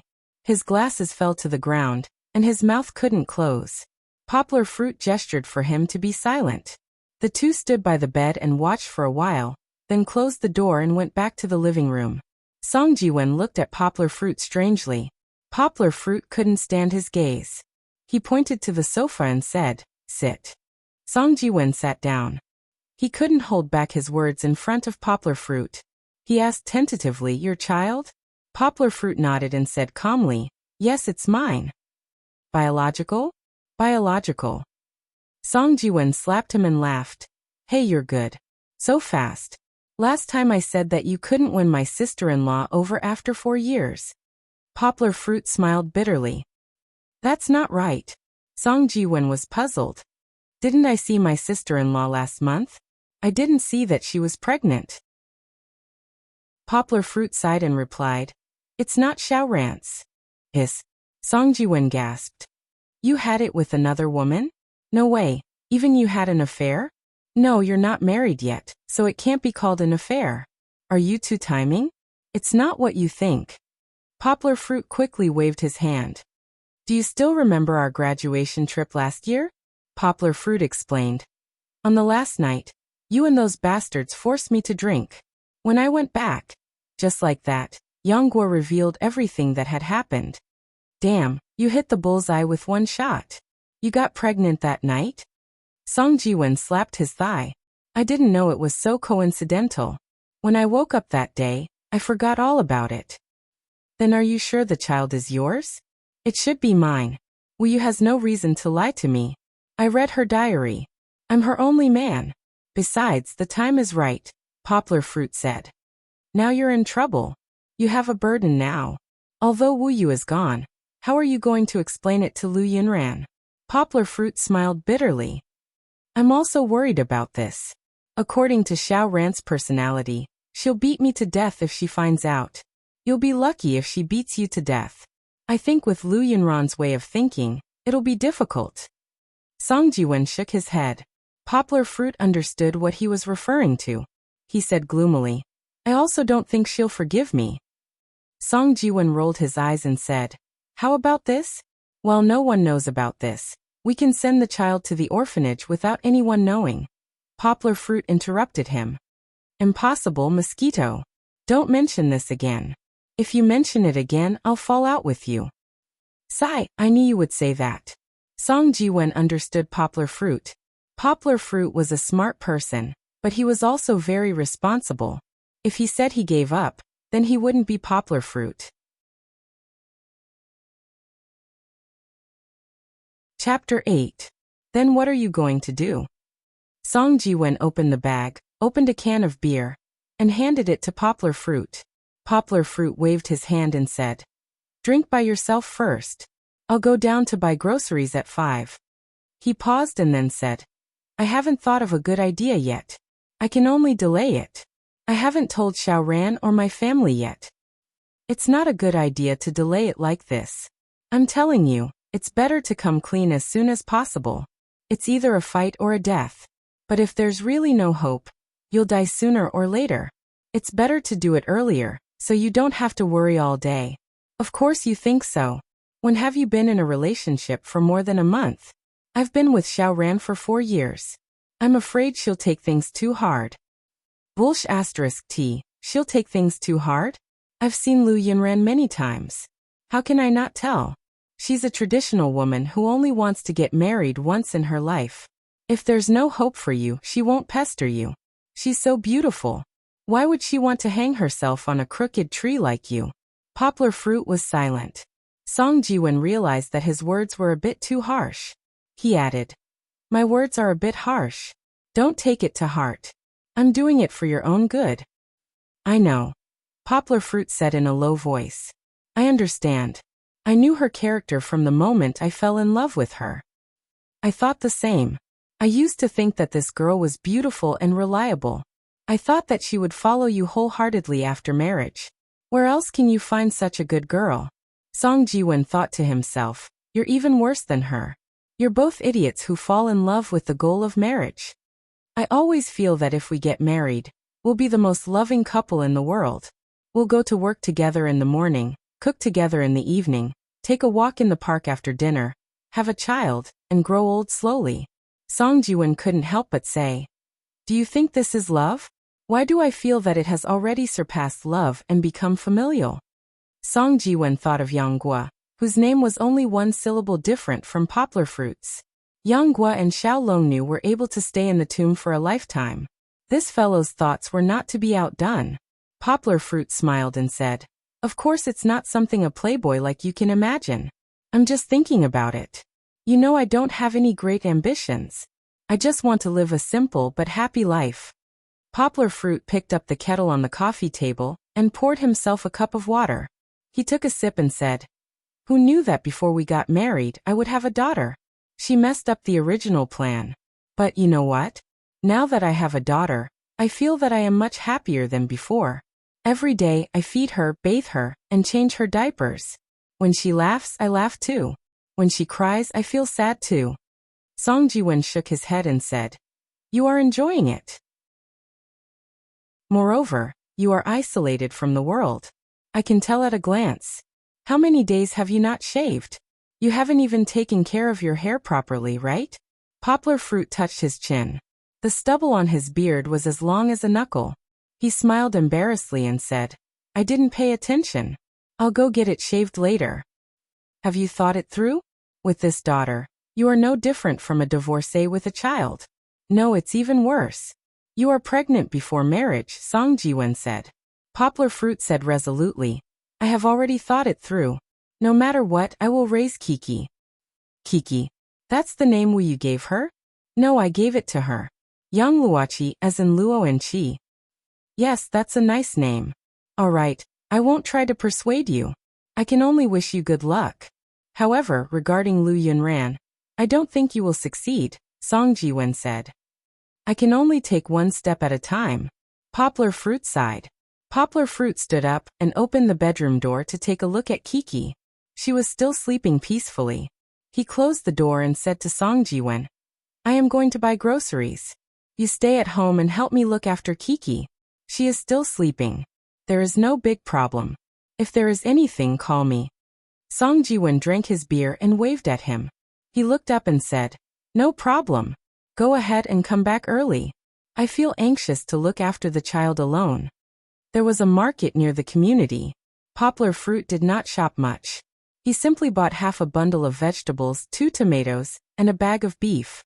There were eggs and ingredients at home, so there was no need to buy them for the time being. When he got home, Kiki had just woken up. Poplar Fruit quickly put down the vegetables in his hands, washed his hands, and went to take over from Song Jiwen, who was at a loss. After changing Kiki's diapers, Poplar Fruit did not rush to make milk for her. Instead, he poured some warm water into the milk bottle to feed her. The nurse had said that Kiki was not breastfeeding, so she had to drink more water. "Kiki, this is Uncle Mosquito. Did you say hello to Uncle Mosquito?" Poplar Fruit teased her. However, it was obvious that plain water was not as good as milk. Kiki wrinkled her little nose as she drank and vomited a lot. Poplar Fruit was not prepared, and his chest was wet. Song Jiwen watched as Poplar Fruit fed her water and changed her clothes. He was so busy that he shook his head and ignored him. He connected his computer to Poplar Fruit's computer desk and started playing Transmigration Hotline. After busying himself for half an hour, Kiki went to sleep again. Poplar Fruit was free again. He glanced at Song Jiwen, who was playing in full swing, and said, "You play first. I'm going to cook, and I'll accompany you at night." However, Song Jiwen did not pay any attention to him. After Poplar Fruit graduated, his culinary skills had improved greatly. Perhaps it was because he had become smarter, so he learned everything quickly. Originally, he had only studied his culinary skills on the computer. Now he had become a master chef. Of course, this title had not been approved by the country. It had been crowned by Song Jiwen, the foodie. Poplar Fruit washed the rice, put it in a finger and a half of water to cook, and plugged in the rice cooker. At this time, Song Jiwen turned his head and said, "Hey, wait. My mom asked me to bring 2 sausages for you. I forgot. Cut a section to make the preserved rice. The one you made last time was super delicious. I'm drooling just thinking about it." Poplar Fruit's head was full of black lines. "Why didn't you say so earlier? It takes a long time to make preserved rice." Song Jiwen took out 2 sausages from the bag and handed them over with a smile. "It's okay. It's okay to eat it later. Who told me to like it?" The sausages that Song Jiwen brought over were very beautiful. The white fat formed a sharp contrast with the red lean meat. They were tight and elastic to the touch and smelled very fragrant. At first glance, one could tell that they were authentic high-quality Cantonese sausages that were hard to find in the market. Poplar Fruit unplugged the electricity. The preserved rice had to be soaked in water for an hour first. Poplar Fruit also boiled water. Some of it was used to disinfect the baby's pacifier, and some of it was poured into a plate. He cut a long section of sausages and soaked it in water. A series of compact but rhythmic sounds of the knife rang out. Poplar Fruit's left hand pressed on the beef, his middle finger pressed against the knife, and his right hand held the knife. When the kitchen knife fell, it was clean and tidy. With a gentle pull, it was lifted up without any hesitation. His left hand followed the movement of his right hand to the left. In less than 10 seconds, the beef was cut into thin but uniform slices of meat. After cutting the beef, Poplar Fruit took out the sausages, cut them into slices, and put them on a small plate. Since they had to wait, Poplar Fruit washed his hands and sat behind Song Jiwen to watch him play. Song Jiwen was quite good at playing with an AK. His headshot rate was very high. But this guy was always a little addicted to playing games. He held the gun and rushed forward. Often, after killing 2 or 3 people, he would be surrounded and beaten up. Seeing that it was about time, Poplar Fruit brushed a layer of oil over the pot, and then poured the rice and water into it. There was no casserole at home, so Poplar Fruit had to make use of the rice cooker to make the preserved rice. Poplar Fruit did not stay idle while the rice was cooking. He chose the vegetables, beat the eggs in a bowl, and peeled the tomatoes and cut them into small pieces. Originally, the tomatoes could be eaten without the skin, and they were more nutritious. However, Song Jiwen disliked the skin, so Poplar Fruit had to give up. Poplar Fruit first boiled the tomato and egg soup. He did not plan to do too much today, so he chose the simplest tomato and egg soup. When the soup was ready, the rice was almost done. Poplar Fruit placed the sausages on top of the rice and continued to cook. After 2 or 3 minutes, he put in a few pieces of vegetables, closed the lid, and pulled out the plug. Yonghua then quickly stir-fried a plate of beef and a plate of vegetables. Tonight's dinner was ready. Mosquito, come and wash the dishes. Poplar Fruit placed the dishes on the table and called Song Jiwen to work. Okay, I'm starving. Song Jiwen decisively logged out of the game, locked the computer, and ran over. He picked up a piece of meat and threw it into his mouth. Oh, delicious. Laogua, the beef you fried is amazing. It's smooth and tender. It's so fragrant. Song Jiwen praised. Damn, you ate without washing your hands. Go and wash the dishes. Poplar Fruit scolded him while scrubbing the pot. Before serving, Poplar Fruit used soy sauce, sugar, sesame oil, and other ingredients to make a small bowl of sauce. He turned on the rice cooker and poured it over the preserved rice. For a moment, the whole room was filled with the fragrance of the preserved meat. Song Ji-wen, who was washing the dishes, drooled all over the floor. Delicious! Song Ji-wen didn't have any table manners at all. He praised loudly and quickly dug into the rice that exuded the golden yellow sausage oil. From time to time he would pick up a piece of beef dripping with juice and stuff it into his mouth. Poplar Fruit didn't waste time with him. Anyway, this guy would never be polite in front of him. He picked up the food and tasted it carefully. He was a little proud. My culinary skills are getting better and better. What was the happiest thing for a chef? It was that there were people appreciating their dishes.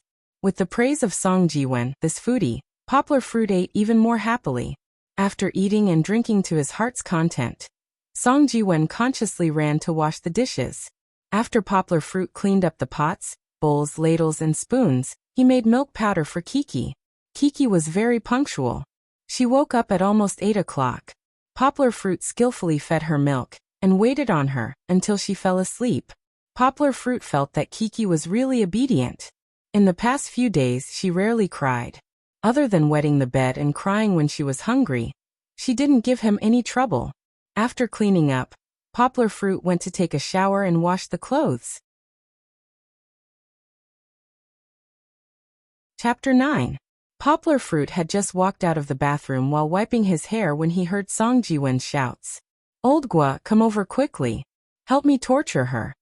Luckily, Poplar Fruit's bedroom had good soundproofing. Otherwise, Kiki would have definitely woken him up. Thinking about soundproofing, Poplar Fruit suddenly thought that since Kiki could not hear them, wouldn't it mean that if Kiki cried inside the room, Poplar Fruit would not be able to hear it as well? Poplar Fruit quickly opened the bedroom door and took a look. He only felt relieved when he saw that Kiki was still sleeping quietly on the bed. Poplar Fruit thought to himself, "Next time, I have to buy a voice transmission device that is commonly seen in American TV dramas." The voice transmission device was similar to a wireless pager, but there were some differences. The child phone could receive sound all the time, but it would not transmit any sound. On the other hand, the mother phone only had the function of playing the sound waves received by the child phone. Usually in American TV dramas, the adults and the baby slept separately. That way, the adults could monitor the baby's movements through the mother phone. This device was quite suitable for Poplar Fruit. In the future, when the baby woke up in the bedroom, he would be able to hear it immediately when he was reading or doing laundry outside. He turned on the computer and logged into Crossfire. This game was one of their favorite games when they were in university. The other was Dota. As it was difficult to gather 5 people to play the game after graduation, Poplar Fruit and Song Ji-wen rarely played it. During university, Poplar Fruit's marksmanship was not good. When they played, it was Song Ji-wen who carried him. At that time, Song Ji-wen had the title of school's #1 AK. His marksmanship led the generation. However, after graduation, Poplar Fruit had become smarter. Although his marksmanship had not improved significantly, his ability to compete with others had improved a lot. Song Ji-wen had once fought him one-on-one. In the end, he was outplayed by Poplar Fruit for 28 of the 30 rounds. Song Ji-wen exclaimed, "Evildoer." After that, he refused to play one-on-one with Poplar Fruit anymore. Poplar Fruit's awareness and tactics, paired with Song Ji-wen's marksmanship, were quite famous in the 1st district of Yangcheng. As long as they didn't meet a professional or quasi-professional expert, they were unstoppable. Before playing Blast, Poplar Fruit played a round of individual competition to warm up his hands. The personal competition mode was a new mode of Crossfire, which was different from the old first-person shooting game Counter-Strike. After entering the map, you would find that all the players in the world were your enemies. Of course, it didn't mean that you would be isolated by others into a single faction.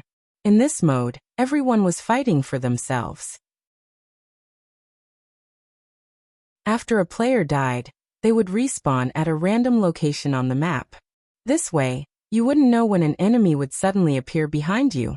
It was because of this randomness that Poplar Fruit couldn't play mind games with others. There was only one word on this map. F***ck. As soon as Poplar Fruit respawned, he fiddled with the mouse. Before he could get into the zone, he was killed by an enemy that came from the right. Song Ji-won had just turned his head to take a glance when he saw this scene. He chuckled and laughed at him. Poplar Fruit was furious. After he respawned, he picked up his beloved AWM, Desert, and blew up the enemy's head with a bang. The AWM's bullet was not as powerful as the Barrett's bullet, but it was lighter. Its movement speed and scoping were faster. Poplar Fruit felt that as long as he was hit in the upper body by a sniper rifle, whether it was an AWM or a Barrett, the effect would not be much different. Poplar Fruit nimbly jumped onto the bridge and fired 2 shots to the left, killing 2 more enemies. Coincidentally, an enemy respawned on the right. Poplar Fruit scoped in and fired. It was done in one breath. Poplar Fruit felt that his shot was as smooth as flowing water. It was so cool. However, the enemy didn't die. F***ck. I forgot that he's invincible when he respawns. Poplar Fruit looked gloomily at the enemy with an invincible glow, who turned around and aimed an AK at him. He thought that he was going to die. However, he didn't die. It was not that the enemy's marksmanship was bad. It was because Poplar Fruit's left hand shook and made an unbelievable evasive maneuver. Since the enemy didn't kill Poplar Fruit didn't hold back. He instantly killed the unlucky guy whose invincibility had ended. That's not right. Poplar Fruit thought to himself. Why am I in such good condition today? I can use the mouse so well and my hand speed is so much faster too. Those shots just now were definitely the best shots Poplar Fruit had ever fired in his life. Every shot was a headshot. That evasive maneuver was something that Poplar Fruit had learned from professional players on the internet. He used to practice it with Song Ji-won. Song Ji-won's form was not the same, but he couldn't practice it at all. This was related to his slow hand speed and slow reflexes. It was innate and hard to make up for it. But today, Poplar Fruit felt that his hand speed was much faster than before. His reflexes were also much sharper. Could it be the benefits of practicing internal energy? Poplar Fruit was still thinking about his own changes. He was absent-mindedly controlling his character. In the end, he was accidentally killed by an enemy who revived behind him. Haha. Song Ji-won accidentally saw this scene again and laughed happily. Poplar Fruit glanced at this guy who was gloating and ignored him. He began to try to improve the sensitivity of his mouse to see how fast he could handle the speed. It should be known that the faster the mouse sensitivity, the faster the gun would move. Then it would be possible to kill the enemy before they could shoot. After a round of individual competition, Poplar Fruit gradually entered a good state. He felt that his sniper rifle had finally broken away from its previous awkward state. He had finally entered the realm of an expert that he could only dream of. Of course, there was still a certain gap between him and a real professional expert. After the warm-up, Poplar Fruit and Song Ji-won entered a bomb room together. Entering the game, the bomb mode, the map was Blacktown. Blacktown was known as the national map. It was originally a very classic bomb map in Counter-Strike. Later, no matter which new first-person shooter game came out, this map was a must. Everyone in China had long known about it. Poplar Fruit was still using a sniper rifle. In the past, he never dared to fight with the enemy sniper in the middle because his marksmanship was too bad. But this time, Poplar Fruit, who was confident in his individual competition, set up his gun in the middle. The enemy was very cunning. They didn't squat in the middle. Poplar Fruit was skilled and bold. Half of his head popped out from the bridge. Through the scope, he saw half of a figure on the left. Poplar Fruit swung his gun steadily. Bang! It was different from the sound of an empty gun. Poplar Fruit heard the sound of a bullet biting into flesh. Poplar Fruit scored the first goal of the game. The enemy team lost a person. After each shot, they moved to a different location. Poplar Fruit put away his gun and followed the main team to rush to Avenue A. Song Ji-won was the first to bear the brunt. With a flash and a fog, he didn't wait for the fog to completely disperse. He rushed out with the AK and fired 2 shots every 2 steps. The enemy's firepower was fierce, but not a single bullet landed on him. 2 more teammates with AKs rushed out from the lurkers' side. The enemy team panicked when they saw 3 people rushing out. Bullets flew everywhere without a fixed target. Poplar Fruit took the opportunity to jump out from the wall and fired a shot in midair. It was a jump sniper. Poplar Fruit took down another enemy. At this time, Song Ji-wen's AK showed its power. He successfully blew up the enemy's head with 3 consecutive shots. Of course, the defenders weren't jealous. Under their crossfire, the lurkers' side also lost a person. Poplar Fruit fired another shot, but the enemy just happened to shrink back. The defender threw out a smoke and began to shrink back behind the car. For a moment, the two sides were in a deadlock. At this time, Poplar Fruit noticed that the person guarding the side path on his side had been killed. He was worried that someone would sneak up from the side path and grab his butt. Thus, he said to Song Ji-wen, "You guys fight steadily. I'll go watch the side path." When he returned to the side path, Poplar Fruit found that the enemy team had already retreated. The remaining 2 defenders relied on the terrain advantage on Avenue A to hold their ground. Song Ji-wen and the other teammate couldn't attack Avenue A for a while. "It's okay. You guys continue to fight and hold them back.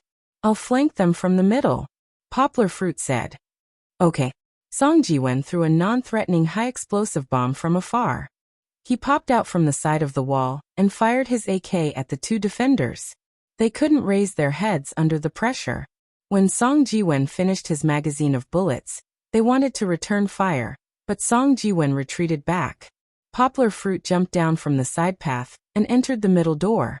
Although the side path was closer, the enemy team should have people guarding it. Poplar Fruit could only fire once. If a sniper rifle encountered an AK at close range, if the first shot missed, they could only wait for death. It was too risky.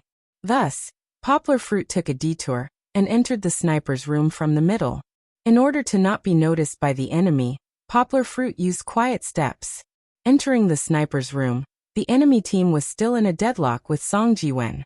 They probably thought that the enemy was on Avenue A. Poplar Fruit said to Song Ji-wen, "Mosquito, pull the line." Song Ji-wen understood and jumped out to fire, attracting the enemy's attention. Poplar Fruit flashed out of the window.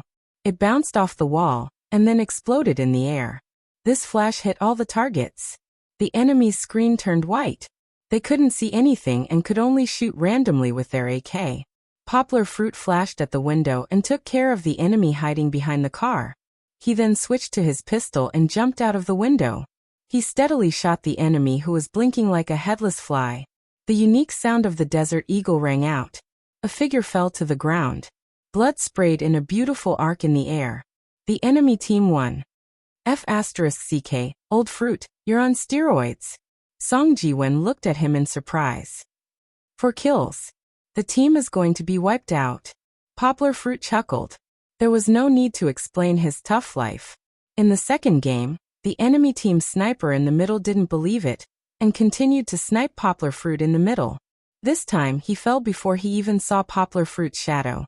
In the third game, Poplar Fruit was nowhere to be seen in the middle. The enemy team's sniper retreated. He didn't have the confidence to snipe Poplar Fruit. In the end, he still couldn't escape the fate of being killed by Poplar Fruit. After killing an enemy on Avenue A, he was killed by Poplar Fruit before he could retract his scope. In the fourth game, he fell to Poplar Fruit's sniper again. In the end, before the game was over, he couldn't bear the humiliation and retreated.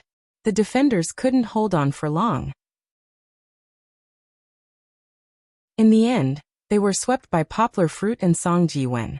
After a few games, Song Ji-wen finally saw the strength of Poplar Fruit's marksmanship. Poplar Fruit's sniping skills were almost as good as his AK. Song Ji-wen's tyrannical AK coupled with Poplar Fruit's accurate sniper rifle and flexible tactics. The two of them had a great time that night. In the middle of the night, when Poplar Fruit was feeding Kiki, Song Ji-wen muttered to himself, "Is it because he's a father? I haven't seen him for a few days and he's become so strong. Should I find a woman and have a child?" He asked and answered his own question. He shook his head and said, "Forget it. If I'm like Poplar Fruit, my dad will beat me to death."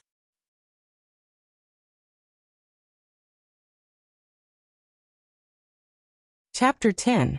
So early. Song Ji-wen, who was sleeping in the living room, was woken up by the sound of Poplar Fruit's banging in the cubicle early in the morning. He was sleepy and listless as he sat on the sofa. Poplar Fruit had slept later than him last night, but he had woken up earlier than him in the morning. He didn't know that Poplar Fruit had actually gotten up in the middle of the night to make food for Kiki. At that time, he was sleeping like a pig, and Poplar Fruit was very careful not to wake him up. Poplar Fruit, who was full of energy, got up at 5 o'clock. He went to a park in the neighborhood to practice martial arts for an hour, and then came back after buying groceries and breakfast. Usually, Poplar Fruit rarely made breakfast by himself. Buns, pastries, soup noodles, and fried dough sticks were all sold in the market. He could only cook noodles, and porridge was more time-consuming. Although he had bought breakfast, he still had to make Kiki's breakfast by himself. The sound of Poplar Fruit boiling water for a milk bottle woke Song Ji-won up. "If you still want to sleep, you can sleep in my room." Poplar Fruit poked his head out of the cubicle. "I'm not sleeping anymore." Song Ji-won stretched and stood up from the sofa with the towel wrapped around him. He muttered, "Is there anything good to eat? I'm starving to death." Poplar Fruit said while making milk powder, preserved egg and lean meat porridge, fried dough sticks, and bean paste buns and custard buns. "They're all on the table. Help yourself." Song Ji-won's eyes lit up. There were fried dough sticks. He threw the towel aside and rushed into the bathroom to wash up.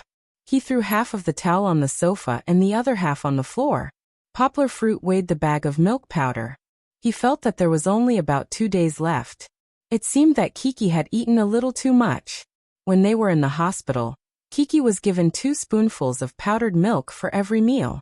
However, Kiki got hungry faster than other babies.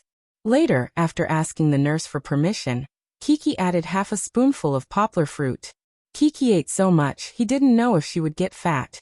Poplar Fruit was very worried. At that time, when he asked this question, the nurse glared at him. How could he say that the child was fat at such a young age? What kind of father was this? The nurse explained to him that some babies had a good physique and a strong metabolism, so they would eat more. Kiki's appetite was within the normal range. But in this way, the milk powder was consumed a lot faster. It seemed that he would have to spend another 4 red notes. After breakfast, Song Ji-won glanced at Poplar Fruit. This peer of his who used to play crazily with him in the past was now feeding his daughter with a warm expression. Looking at his expression, it was so sweet that one could pinch honey out of it. Since there was nothing for him to do, Song Ji-won prepared to pack up his laptop and go home. At this time, Poplar Fruit received a phone call. After hanging up, he hurriedly stopped Song Ji-won, who was about to open the door and go home. "Wait, Mosquito, do you have anything to do this morning?" "No, I'm just going home." Song Ji-won shook his head and said. He had an ominous feeling in his heart. Poplar Fruit beamed and said, "Then you can stay at my house. You have nothing to do anyway." Poplar Fruit explained.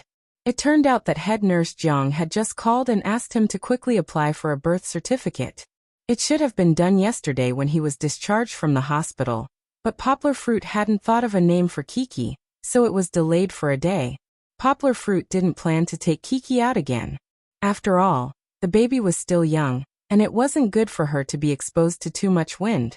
It just so happened that Song Ji-won was at home, and could help take care of her.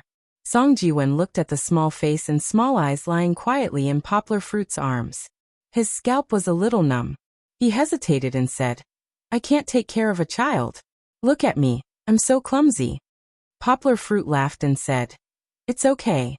I'll coax her to sleep before I leave. Didn't you see her yesterday?" "Oh." Song Ji-won reluctantly agreed. He took out the computer that he had installed and reconnected it. Half an hour later, Kiki fell asleep. Poplar Fruit carried her to the crib and covered her with a blanket. He didn't close the door when he came out. He pulled down Song Ji-won's headphones and said to him, "Bear with it. Don't wear headphones to play games. Pay attention to the movements in the house. If anything happens, call me." Song Ji-won leaned weakly on the computer desk and responded. Poplar Fruit took all the documents and went out. It was very troublesome to get a certificate in China, but Poplar Fruit had head nurse Zhang's guidance. The green light was green all the way, so it was very smooth. After receiving the birth certificate with the Ministry of Health's big red seal, Poplar Fruit looked at it. He had been out for less than an hour, so he decided to go to the city's largest children's store. The store wasn't too far from the hospital. Poplar Fruit only needed to take the bus for 2 stops to get there. Walking into the store, Poplar Fruit thought to himself, no wonder it's the city's largest. The area was about the same as a medium-sized supermarket. The layout and decoration looked many times better than the one near the neighborhood. The shopping area had a complete range of products, from baby formula to baby clothes, from cribs to strollers, basic necessities, housing and transportation. As long as Poplar Fruit could think of, it seemed to sell here. Poplar Fruit also saw the parent-child activity area. Many mothers were reading children's books and playing games with their children. Under the warm lights, it was a happy and harmonious atmosphere. Poplar Fruit was not stingy with its investment to please the young mothers. If it captured the hearts of these young mothers, would it still need to worry about the source of customers? Poplar Fruit heard that the baby market was very profitable. This store was a huge gold mine. The milk powder in this store was more varied and cheaper than the one near the neighborhood. Poplar Fruit chose a brand of imported milk powder from the Netherlands. It just so happened that they were having a promotion, so he bought 2 packs at once. Poplar Fruit also found the microphone that he remembered. In the end, he realized that it wasn't called a microphone at all. It had a famous name, Baby Monitor. It looked very well made. The power jack was a complicated roundabout design. It also took into consideration that babies might accidentally touch it. Poplar Fruit was very satisfied with this baby monitor. Although it was a little expensive, he still bought it. Before going back, Poplar Fruit passed by the baby stroller display area. He remembered that he didn't have one at home. It wasn't very convenient for him to carry Kiki around all the time. After looking at the price, Poplar Fruit was dumbfounded. It was more than 1,000 yuan for one. There were also strollers that were more than 200 yuan next to it. However, in comparison, the strollers that were more than 200 yuan looked too shabby. Not only were they simple, but the structure also looked very insecure. The steel frame of the stroller that was more than 1,000 yuan was much thicker. It felt very sturdy, and the fabric was softer and more comfortable. The design of the stroller was also very clever. The protective buckle was in place, and the ceiling could be retracted like a top sports car. The stroller could also be folded when not in use. It looked very high-end and classy. After hesitating for a while, Poplar Fruit gritted his teeth and chose the one that was more than 1,000 yuan. When paying the bill, Poplar Fruit's heart was broken. In the past few days, he had spent a lot of money on Kiki, a total of about 5,000 yuan. His savings had shrunk by nearly a third. If he didn't work hard to make money, the father and daughter would probably have to go hungry. On the bus, Poplar Fruit received a call from Song Ji-wen. As soon as the call was connected, Poplar Fruit heard Kiki's loud crying. His heart immediately tightened. "Mosquito, what's wrong? Did something happen to Kiki?" Poplar Fruit asked anxiously. Song Ji-wen stammered. "No, nothing serious. It seems like she pooped. It's so smelly. Why aren't you back yet? She's awake now and crying. I don't know what to do." Poplar Fruit said, "I'm on the bus. Don't panic. I'll be there in 15 minutes. The bus was swaying. It stopped at every stop to pick up a passenger. Poplar Fruit, who was usually calm, was burning with anxiety. He wanted to throw the driver out and drive himself. When he finally arrived, he heard Kiki's crying from afar. Poplar Fruit ran up the stairs, but found the door open. Poplar Fruit thought that an accident had happened again. He rushed in with his things without even taking off his shoes. Hearing the sound, the people in the bedroom all turned to look at him. Poplar Fruit saw his neighbors Lu Gillen and Fong Wenjing. When Poplar Fruit came in, Fong Wenjing was changing Kiki's diaper. Phew! Only then did Yang Guo's heart drop to the ground. She let out a sigh of relief. "Lao Guo." Song Ji-wen scratched his head and greeted him. Fong Wenjing smiled and said, "Poplar Fruit, you're back. We just heard a child crying from across the street, so we came to take a look." Poplar Fruit panted slightly and said a little embarrassedly, "Sorry to trouble you. I also received a call from Mosquito and rushed back. Sister Fong let me do it. It's so dirty." Fong Wenjing said, What are you talking about? What do you mean by dirty? It's just changing a child's diaper. When I gave birth to Xiaodong, it's not like I didn't take care of children. Okay. Sorry to trouble you, Sister Fong. I'll clean it up first. Poplar Fruit smiled.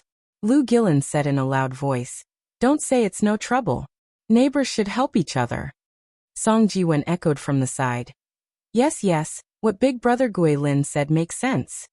Poplar Fruit cleaned up the shoes and took Kiki's diaper and clothes to the bathroom. Kiki was cleaned up by Fong Wenjing and finally smiled through her tears. Song Jiwen, who felt as if he had been pardoned, didn't want to stay any longer. He quickly said goodbye and went home. Poplar Fruit poured water. He took Kiki and asked Lu Gillen and Fong Wenjing, who had helped him a lot, to sit down. Fong Wenjing asked curiously, Poplar Fruit, what's the matter with this child? Song Jiwen didn't explain it clearly just now. Poplar Fruit had to tell the story again. Lu Gillen and Fong Wenjing heard it and sighed. The couple was from Nanhu. They came to Guangzhou early to work. Now they opened a bottled mineral water shop next to the market. In the past, Fong Wenjing was in charge of the shop and Lu Gillen delivered water. It was very hard. Later, the business was doing well. Lu Gillen hired a few workers and didn't have to do it himself. Usually, Poplar Fruit had a good relationship with them. Lu Gillen and Fong Wenjing were very responsible and warm-hearted people. Usually, when there was delicious food at home, they would share some with Poplar Fruit. Sometimes, when Poplar Fruit worked overtime until late, they would help him heat up the food and wait for him to come back to eat. Their family Xiaodong was more than 5 years old today. He often came to Poplar Fruit's house to play on weekends because Poplar Fruit could make delicious food like cola and chicken wings. He also had a computer for him to play games to his heart's content. Poplar Fruit asked, Brother Lu, didn't you go back to your hometown in Nanhu during the May Day holiday? When did you come back? Lu Gillen smiled and said, We just arrived at noon today. The shop will be open tomorrow. Poplar Fruit counted. Yes. Today was the 2nd of May. He had been so busy these days that he had forgotten the time. The May Day holiday was coming to an end. That meant that he had to go to work tomorrow. Poplar Fruit found that he had neglected a big problem. If he went to work, what would happen to Kiki? Chapter 11. After the Labor Day holiday, Poplar Fruit had to go to work. He couldn't take Kiki with him. Not to mention that Poplar Fruit wasn't a woman. Even if he was, the company didn't allow children to come to work. Crying and making a fuss made the company a mess. Poplar Fruit's company was a private enterprise. To put it bluntly, benefits were paramount. Even if it was a woman, the company wouldn't spend money to let her take maternity leave. When the company recruited salespeople, it was clearly stated that they had to be unmarried. Poplar Fruit didn't think much of it at that time. Now he didn't dare to say anything about Kiki. Work was a small matter, but salary was a big matter. Poplar Fruit's family now had a bottomless hole that spent money like water. How could they support themselves without a salary? However, Poplar Fruit didn't want to leave Kiki alone at home. Besides, Kiki had to feed her from time to time. So Poplar Fruit was a little worried now. Hey, I was wondering what big matter it was that made you worried. Lu Gillen smiled and pointed to his wife next to him. Don't you still have your sister-in-law? Fong Wenjing put her hand on the armrest of the sofa and said with a smile. Yes, you can go to work without worry. Anyway, I don't have much to do in the shop every day. Let me help you take care of the child. Poplar Fruit was very touched. This couple really helped him in his hour of need. If Song Jiwen had asked him to help take care of the child, Poplar Fruit would have been really worried. However, Lu Gillen and his wife were different. Lu Gillen was steady, Fong Wenjing, and they were both experienced people. Poplar Fruit letting them take care of Kiki could be said to be the best choice. Poplar Fruit felt that ever since Kiki was born, he had always had the help of a benefactor, and was extremely lucky. Head nurse Jiang, who worked at the hospital, saw that he had become a father at such a young age and helped him make arrangements. She even asked the nurses to teach him how to take care of the child. If it weren't for head nurse Jiang, Poplar Fruit would still be at a loss. He wouldn't know what to do at all. Now Lu Gillen and his wife had promised to help him take care of the children while he was at work. Poplar Fruit didn't know what to say about this situation. No words could express their gratitude. Poplar Fruit invited them to have lunch together. Fong Wenjing refused, saying that they had just returned home and were tired, so they wanted to rest at noon. Poplar Fruit refused. He said, "How about this? I'll cook dinner. Little Dong likes the dishes I cook very much. You've helped me so much, I should at least express my gratitude." Fong Wenjing saw that she couldn't persuade him, so she said, "I really can't argue with you. No wonder you're a businessman. Okay, but you don't have to cook here. Your place is too small. It's better to come to my place. I have everything." "Okay, it's a deal." Poplar Fruit laughed. In the afternoon, Poplar Fruit coaxed Kiki, who had taken a bath and eaten her fill, to sleep. After that, he asked Fong Wenjing to take care of her, and went straight to the market. Different from yesterday, there were a total of 4 people eating today. Poplar Fruit planned to buy more vegetables. Since he was going to cook, he would cook a feast.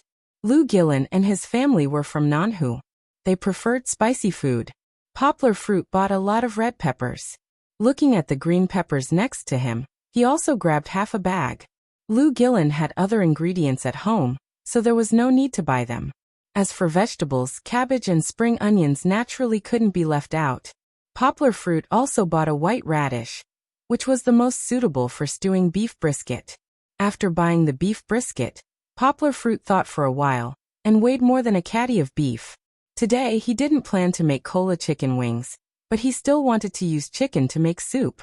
Poplar Fruit went to the chicken stall, and asked for half a black chicken. Finally, Poplar Fruit also bought a bighead fish head. Bighead fish was often called bighead fish or bighead fish. With tonight's ingredients in both hands, Poplar Fruit returned home with a full load. He went straight to Lu Gillen's house. Seeing the food that Poplar Fruit was carrying, Lu Gillen's son, Xiaodong, who had just woken up, jumped on the sofa and then jumped down. He shouted excitedly, "There's a feast to eat! There's a feast to eat!" Lu Gillen was different from Poplar Fruit. He bought his house. Although it was a second-hand house, the decoration was very beautiful. Although it was across the street, this house had 2 bedrooms and 1 living room. There was an additional kitchen and a large balcony. The total area was nearly 80 square meters. It looked much more comfortable. Fong Wenjing was a very virtuous woman. She took care of the house neatly. She usually cooked at home, so there were all kinds of utensils in the kitchen, such as casseroles, soup pots, and so on. It was also very complete. Poplar Fruit looked at such a kitchen, and there was no need to mention how envious he was. Poplar Fruit put down the food and went back to his side. He took the remaining sausage from yesterday. He was going to make preserved rice, but because preserved rice was not the main dish today, he only took 1 sausage. At this time, Fong Wenjing carried Kiki in Poplar Fruit's new trolley and pushed it over. She asked Lu Gillen to look after her, and she also went to the kitchen to help. "Poplar Fruit, I'm here to help you." Fong Wenjing smiled. She took out the mushrooms and cabbage from the bag, and washed them at the sink. Poplar Fruit laughed and said, "Sister Fong, don't say that. You are my master. My Hunan cuisine was also taught by you. I haven't forgotten. The student has surpassed the master. Your standard of Hunan cuisine is now higher than mine. Look at Xiaodong. He likes to eat the dishes you cook. His mouth is already picky. If I don't learn from you, he won't eat the dishes his mother cooks in the future." Speaking of Little Dong came. Little Dong, who couldn't stand the loneliness in the living room, ran into the kitchen. He pulled Poplar Fruit's clothes and said, "Uncle Gua, are you going to make cola chicken wings today?" As he said that, he swallowed his saliva. "I'm not going to make cola chicken wings today." Little Dong's expression suddenly became very depressed. "But there will be better food today." Poplar Fruit laughed and said.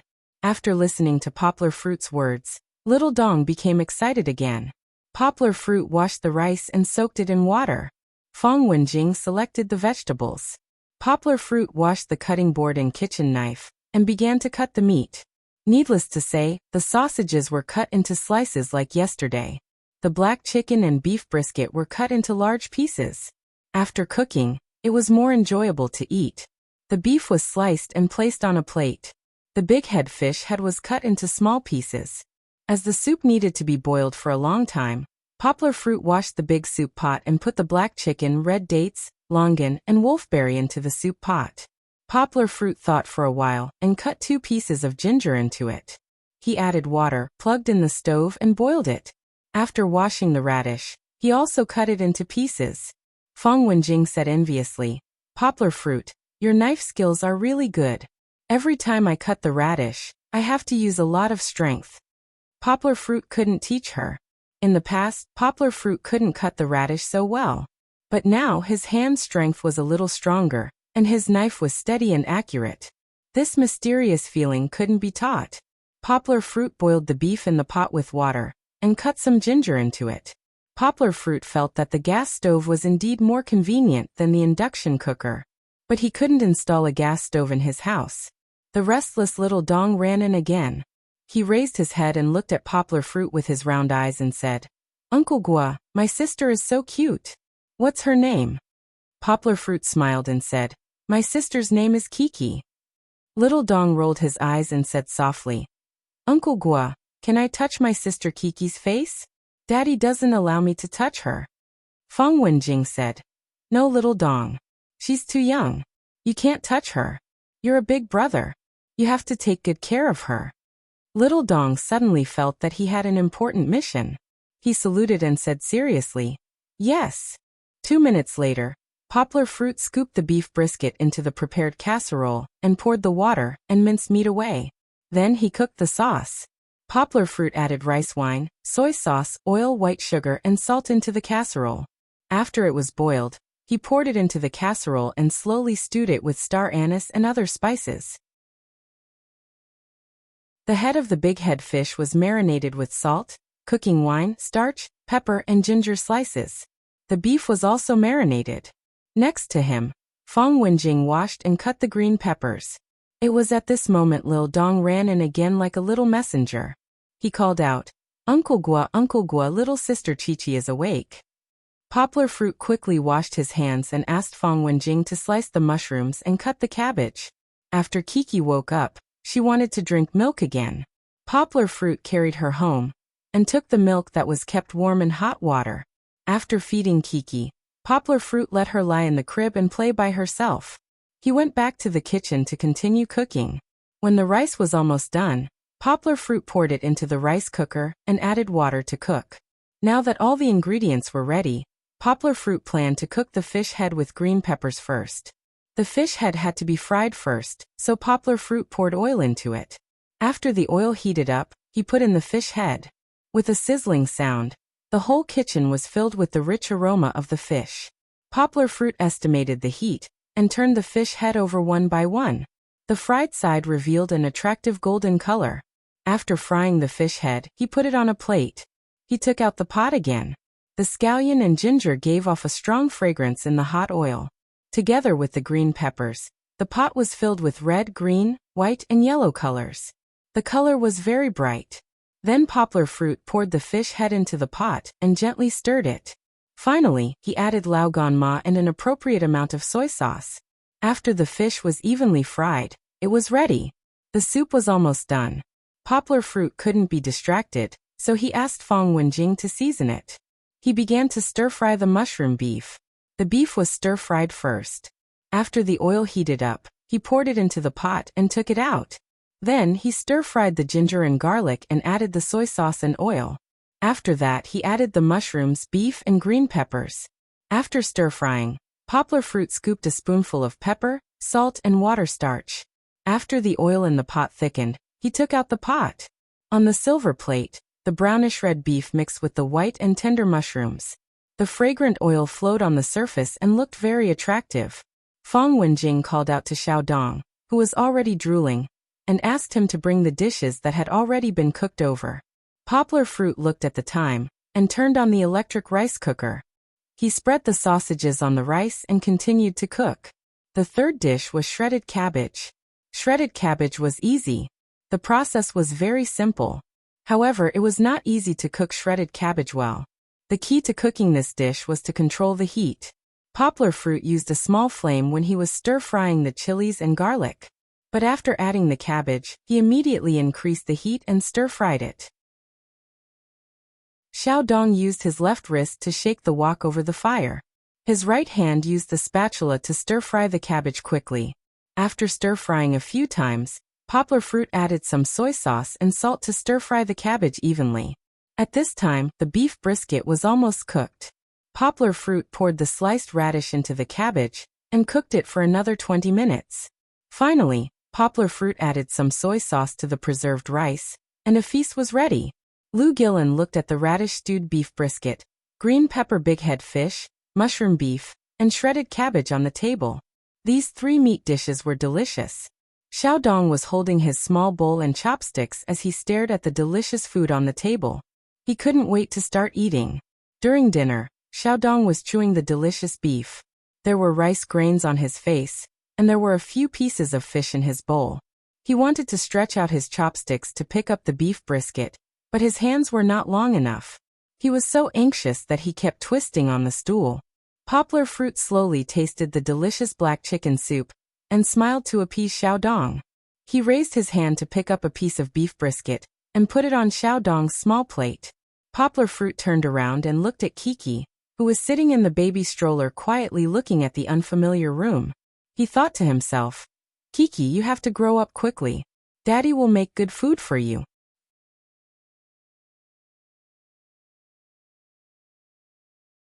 Chapter 12. The weather in the south was always unpredictable. Yesterday the sky was still clear, but at night, there was a thunderstorm. Even though it had been raining all night, the rain still didn't want to stop. The world was shrouded in a hazy drizzle. The rain never conflicted with going to work. Although it was a bit embarrassing, Poplar Fruit still appeared at the company's entrance on time before 8 o'clock. Putting away the umbrella, Poplar Fruit shook off the rainwater on his feet. He looked at the dark clouds outside with some worry. Today he left Kiki with Fong Wenjing. He was a bit worried. He didn't know if Kiki would make a fuss because he wasn't around. He didn't know if Kiki would be able to adapt to this kind of weather. He also didn't know if Fong Wenjing could take good care of Kiki. He had already packed the milk bottle and handed it to her. He hoped that she would remember to feed Kiki well. Poplar Fruit put away the thousands of worries in his mind. Since he came to work, then he should work seriously. Pushing open the company's door, the girl at the front desk sweetly said, "Good morning, Brother Yang." She also helped to get a bag for Poplar Fruit to put the wet umbrella in. "Jingyi, don't be so polite. I can do it myself." Poplar Fruit laughed. The beautiful girl at the front desk was called Lu Jingyi. She graduated from a second-tier university and was still interning in the company. However, Poplar Fruit felt that Lu Jingyi was very diligent. When the internship ended, the company would probably sign an employment contract with her. Poplar Fruit was very optimistic about her, so he usually took care of her a little.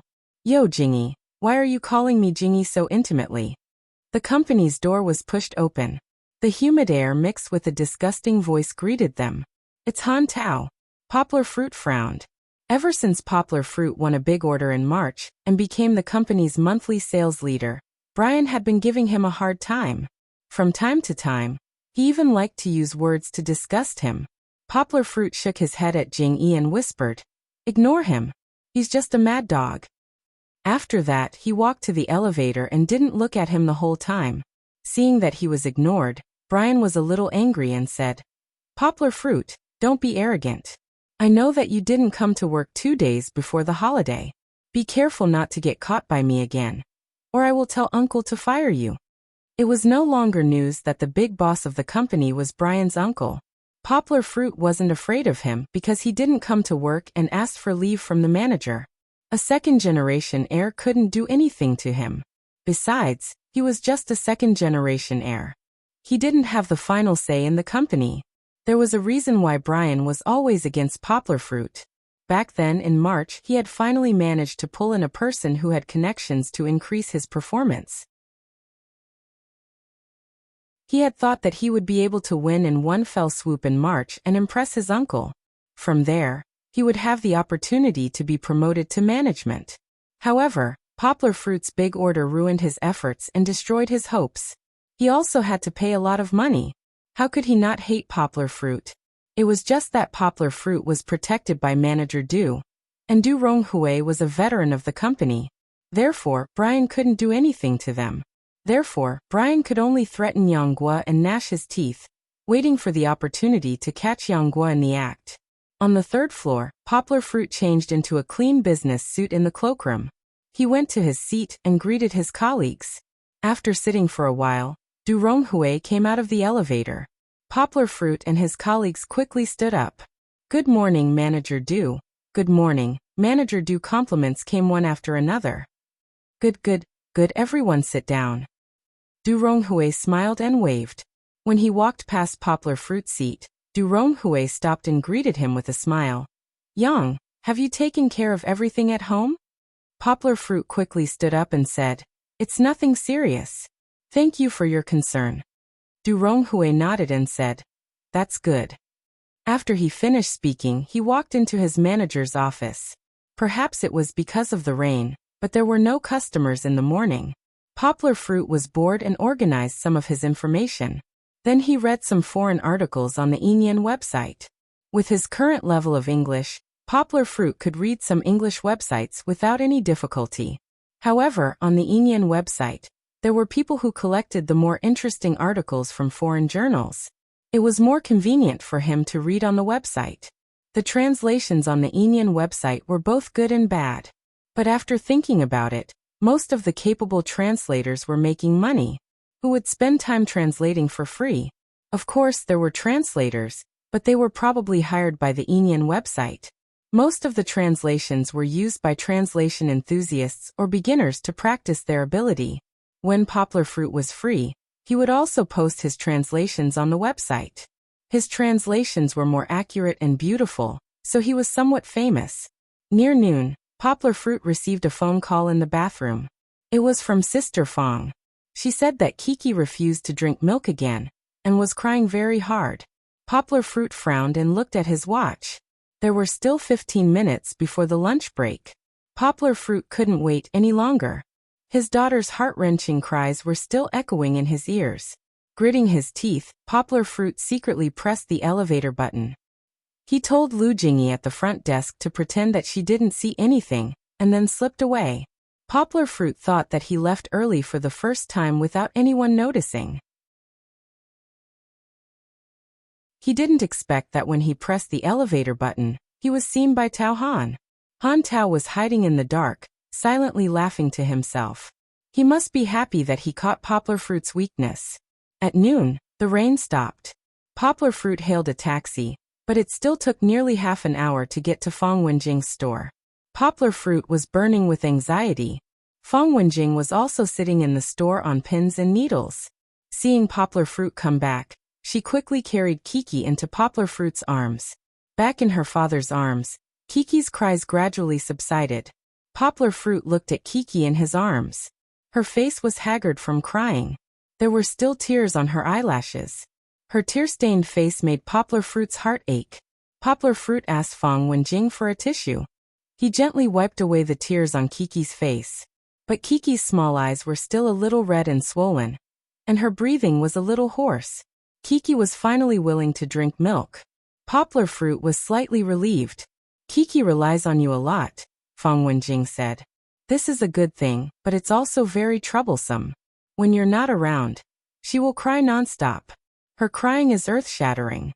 Just listening to it makes my heart ache." Poplar Fruit's eyebrows were knitted together.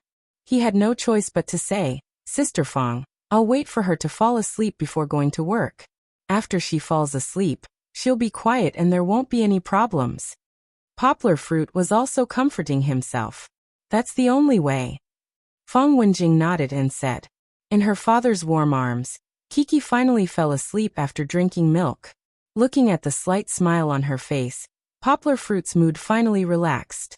He rushed back to the company before work in the afternoon. As soon as he came back, he was called to the manager's office.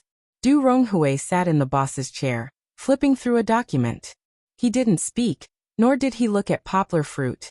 Poplar Fruit felt that something big had happened. He lowered his eyebrows and stood in front of the manager's desk.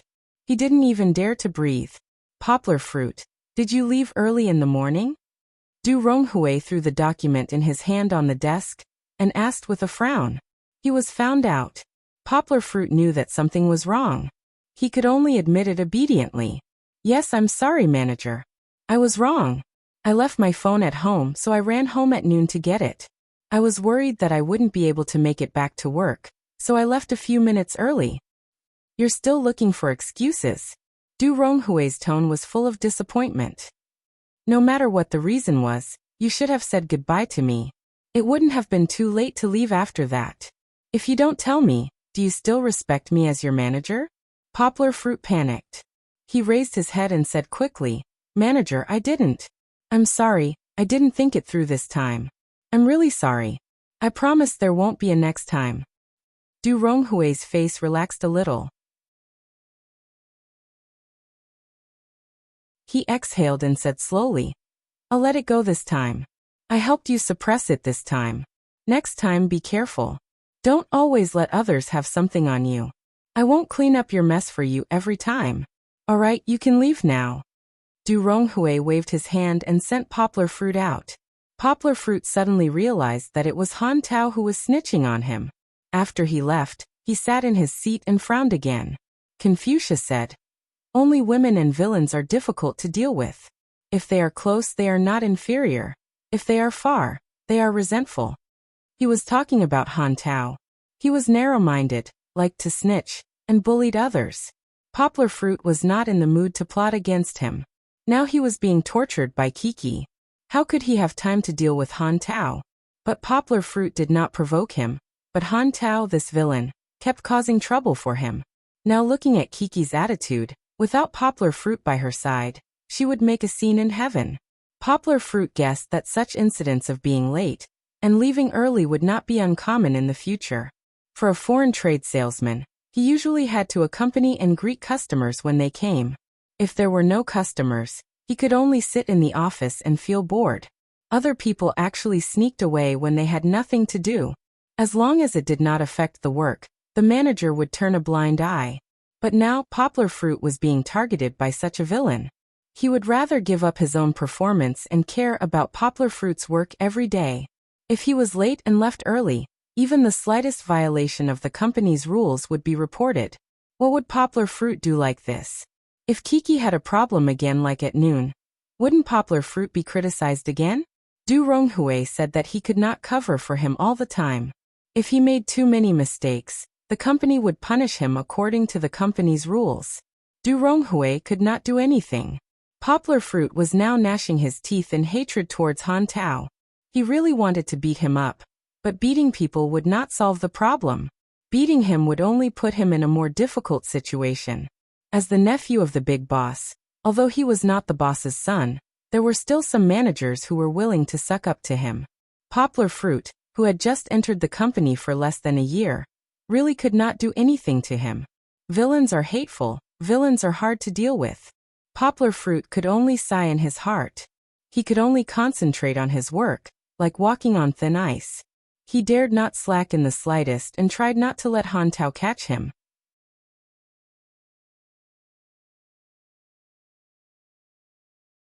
Chapter 13. Clap, clap, clap. Du Ronghui walked out of the office and clapped his hands, attracting the attention of all the employees in the business department. Everyone, listen carefully, Du Ronghui said. Whenever he said this, it meant that there was a big task, so everyone looked at him attentively. Du Ronghui nodded with satisfaction and continued, There's a big client coming to the company this afternoon to sign a contract with the boss. You all know that big client. He's the old white man from Florida last year. Everyone has seen him before. But the boss said that this time, in addition to the people signing the contract, he is also coming with his son. His son is a Chinese, and it is said that he is particularly interested in our country's traditional culture. Du Ronghui paused and said, So this time our business department not only needs to send someone to translate for the boss, but also someone to accompany the client's relatives. This task is very important, not only because the contract is very big, but also because it is related to our company's image and subsequent orders, so we can't afford to make any mistakes. He pointed at Poplar Fruit and said, Poplar Fruit's English is the best.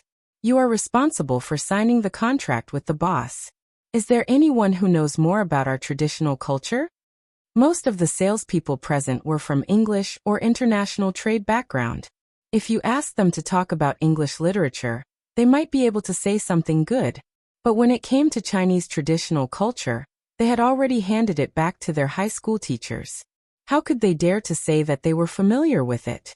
Poplar Fruit was different. He read a lot of books, and his memory was very good.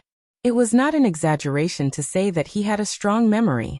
Looking at the colleagues in the office staring at each other, Poplar Fruit was ready to step forward and ask for the task. Manager, let me do this. When it comes to Chinese traditional culture, I am definitely the one who knows it. The voice that Poplar Fruit hated behind him sounded again. With a thought, Yang Guo withdrew her right leg that had taken half a step forward. Brian's voice was very arrogant, and his words were also very annoying. Yang Guo knew that Brian was a big idiot. He didn't know anything, and only knew how to boast about himself. When Brian heard that Poplar Fruit was going to translate for his uncle, the jealousy in his eyes almost burned Poplar Fruit. He couldn't let Poplar Fruit steal the limelight, so he quickly recommended himself to Du Ronghui. Regarding this mission, Brian had also considered it. He felt that a foreigner could not possibly know much about Chinese culture. As a native Chinese, he would definitely be able to fool him. He said that it had to be him, but Yang Guo felt that if she was the boss, even if everyone in the office died, she wouldn't hire him. It would be a big joke to say that a young master, who only knew how to drive a car to pick up girls, was proficient in traditional Chinese culture. Poplar Fruit did not intend to expose him. Since he was always against him, he would let him have a taste of his own medicine. The other colleagues did not say anything either. Du Ronghui frowned and looked around. He could not wait for anyone else to recommend themselves, so he nodded and let Brian be in charge of this. Although Brian was not very capable, he was still the boss relative. Du Ronghui had no other choice, and he could not openly suppress him. He was just an old subordinate, not the boss, so he had to leave some leeway. There were no problems during the signing of the contract. Poplar Fruit accompanied them throughout the whole process. His clear pronunciation and English with a Native American accent made the old American give him a thumbs up. After signing the contract, the second boss left, leaving the big boss and the old American to open a bottle of red wine to celebrate. Then, the two of them started to chat. The big boss had actually studied in the United States before. Although his English was not very good, he could still communicate well. Poplar Fruit's accompanying translator was mainly to take care of the second boss who did not understand English. Now that the second boss had left, there was nothing for Poplar Fruit to do. He walked out and gently closed the door of the meeting room. At the stairs of the third floor, Poplar Fruit saw a few female colleagues in the department gathered together and whispered. This was not a common situation. Why did they all come out? He walked up and greeted them. Sister Wu. Wu Kaiyan saw him and said, Xiaoyang, you are back? How is it on your side? It's a success. The mission was successfully completed. Why did you all come out? Nothing happened on your side, but we had a problem. A few female colleagues began to talk. Brian could not continue the conversation with the client. That Brian is an idiot. He doesn't know anything and just blindly joined in. Bao Chunfeng shouted. Wu Kaiyan covered her mouth and said, Feng, lower your voice. She explained to Poplar Fruit in a low voice. Brian was just talking with the client. The client said a poem. In the end, he did not even know who wrote it. He blushed and ran away. He ran away at the last minute. Now Manager Du doesn't even know how to clean up the mess. Bao Chunfeng said, It's time to clean up the mess. If I don't go now, I will drag Manager Du down. Poplar Fruit pushed the door and walked in. When Du Ronghui saw Poplar Fruit come in, the stone in his heart finally fell. His general had finally arrived. He quickly introduced Poplar Fruit to the client. The client was not young. He looked to be in his 40s. He wore glasses and looked gentle. He wore a white coat and an emerald bracelet on his left hand. It was very Chinese. Poplar Fruit reached out his hand and said in English, Mr. Smith, welcome to China. Smith also reached out and shook his hand in a friendly manner. He smiled and said, "Thank you. Your English is very good, but let's talk in Chinese. I like China very much. Chinese culture is broad and profound." The foreigner spoke in Chinese. Although the intonation was a bit strange, his pronunciation was perfect. It seemed that he had put in a lot of effort. Poplar Fruit smiled and said, "Mr. Smith, your Chinese level is very high. If Manager Du didn't mention it, I wouldn't have known that you had never been to China before. I have a Chinese teacher. I was taught by him." Smith beamed with joy. "By the way, my colleague just said that you memorized a poem. Can you let me hear it? Maybe I have some understanding of it." "Of course." Smith thought for a moment, then recited the poem. The distant Mount Tai shows a dark figure. Thick and heavy foundation supports the shallow high level. If one day, someone takes the reversal of heaven and earth, old traditions will be met with a landslide. Smith shook his head as he recited the poem. He was very engrossed. However, Poplar Fruit frowned as he listened. This poem sounded very strange, and he had no recollection of seeing this poem before. After Smith finished reciting, he told Poplar Fruit that the poem was not the original. His Chinese teacher read it to him from an English translation, and he translated it himself. That made sense. Poplar Fruit chatted with Smith as he searched his memory for a poem that matched the meaning. "I like this poem very much. I heard from my teacher that this poet came from the hometown of Confucius. I think this poem can best represent China." Smith told Poplar Fruit that the poem had a very deep meaning. He did not know what the meaning was, so he explained it in English as has many messages implied. It expressed the poet's great ambition to overthrow the feudal system. Poplar Fruit finally matched the poem that had been translated twice with the original. Thinking about the original, Poplar Fruit could not help but laugh. As a result, he was glared at by Du Ronghui. Poplar Fruit told Smith that he remembered who wrote the poem. Poplar Fruit said, "The poet of this poem was a general at that time. His name was Zhang Zongchang." Yes, it was Zhuang Chongchang," Smith said in surprise. His speech was not standard. Smith happily chatted with Poplar Fruit as if he had met a soulmate. Poplar Fruit also told him some anecdotes about General Zhang. For example, General Zhang married 23 concubines, his character was wanton, and his mother abandoned him when he was young.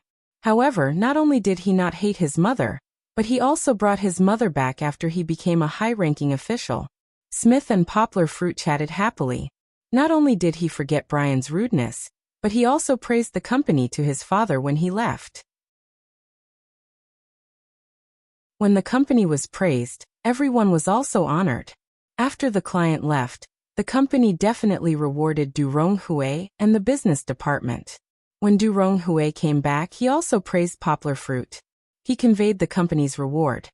Poplar Fruit's bonus for this month would be doubled, and the others would also receive a bonus of 200 yuan. For a moment, everyone in the business department was jubilant.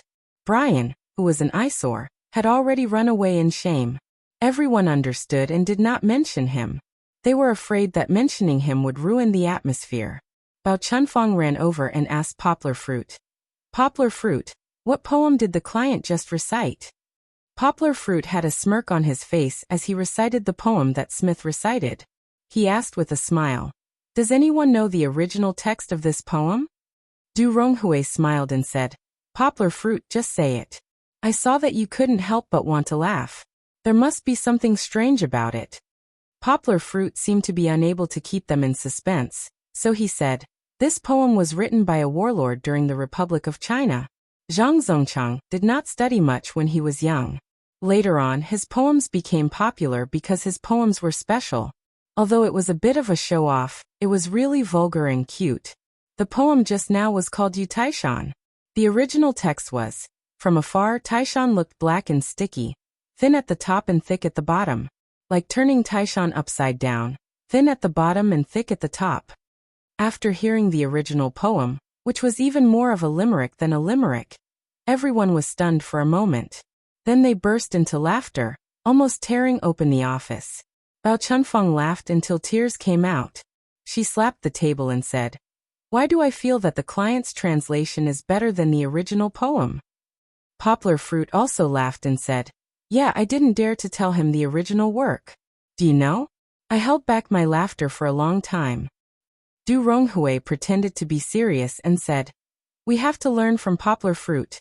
We have to be loyal to the business of foreign trade, dare to face the magic of the client, be good at holding back the laughter in our hearts, devote our limited lives to talking nonsense with the client, and contribute our strength in an ordinary position. Du Ronghui's words caused the whole office to laugh again.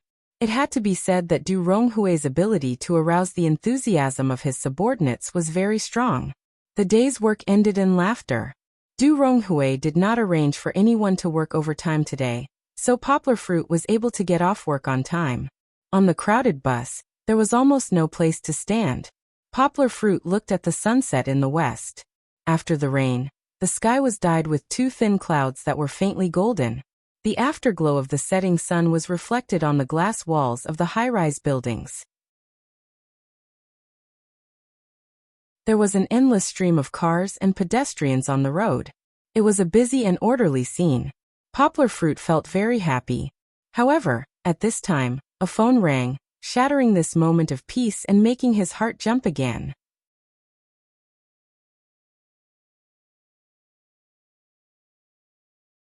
Chapter 14. Poplar Fruit, where are you? The baby is sick. Fang Wenjing's anxious voice came from the phone. Poplar Fruit's heart suddenly jumped. He almost shouted, Kiki is sick? How is she? His shouting attracted the attention of the other passengers on the bus, but Poplar Fruit didn't have time to care. Poplar Fruit, don't worry. Her hands and feet are cold now. She might have caught a cold. I've never encountered this before. We're going to take her to the hospital. Yes, take her to the hospital. Poplar Fruit looked out the window, estimated his location, and said, you can take her to the third hospital in the province. I know a doctor there. I can call him now. Let's meet at the entrance. The third hospital in the province was the hospital where Kiki was born. With head nurse Jiang there, it might be more convenient. Poplar Fruit anxiously waited for the bus to stop at the next stop. As soon as the door opened, he quickly jumped off. Poplar Fruit's mind was almost completely focused on Kiki. He didn't know what was going on with her. If Fang Wenjing, who had always been calm, was so anxious, it meant that the situation was very bad. He couldn't wait to fly to Kiki's side. Seeing an empty taxi coming from afar, Poplar Fruit hurriedly jumped from the bus stop to the middle of the road. He almost stood at the front of the car to stop the taxi. When he opened the door, Poplar Fruit heard the taxi driver scolding him. Driver, I'm really sorry. My daughter is sick and I have to rush to the hospital. I have no choice but to stop the taxi. I'm sorry. Poplar Fruit interrupted him. The driver glanced at the young man in the rearview mirror, whose forehead was sweating, and sighed. Forget it. Seeing you like this, I won't scold you. Be careful next time. It's so dangerous. Where are you going? The third hospital in the province. Driver, please drive faster, Poplar Fruit said. In the car, he didn't stay idle. He took out his phone and called head nurse Jiang. Hello, Xiaoyang. Auntie Jiang, it's me. Are you on duty tonight? The environment around head nurse Jiang did not sound like a hospital. I'm not on duty tonight. Xiaoyang, what happened? Did something happen to your daughter? Yes, I just received a call from the neighbor. He said that Kiki's hands and feet are cold. I don't know what's wrong with her. Maybe she has a cold, so I want to take her to the hospital. Head nurse Jiang's voice became very serious. She said over the phone, his hands and feet are cold. It might not be a cold. It might be a newborn with low temperature. What kind of disease is this? Is it dangerous? Poplar Fruit's voice trembled. It depends on the severity. If the situation is more serious, I'm afraid it will cause convulsions, organ damage, or even shock. Head nurse Jiang's answer made Poplar Fruit's heart sink into an ice cave.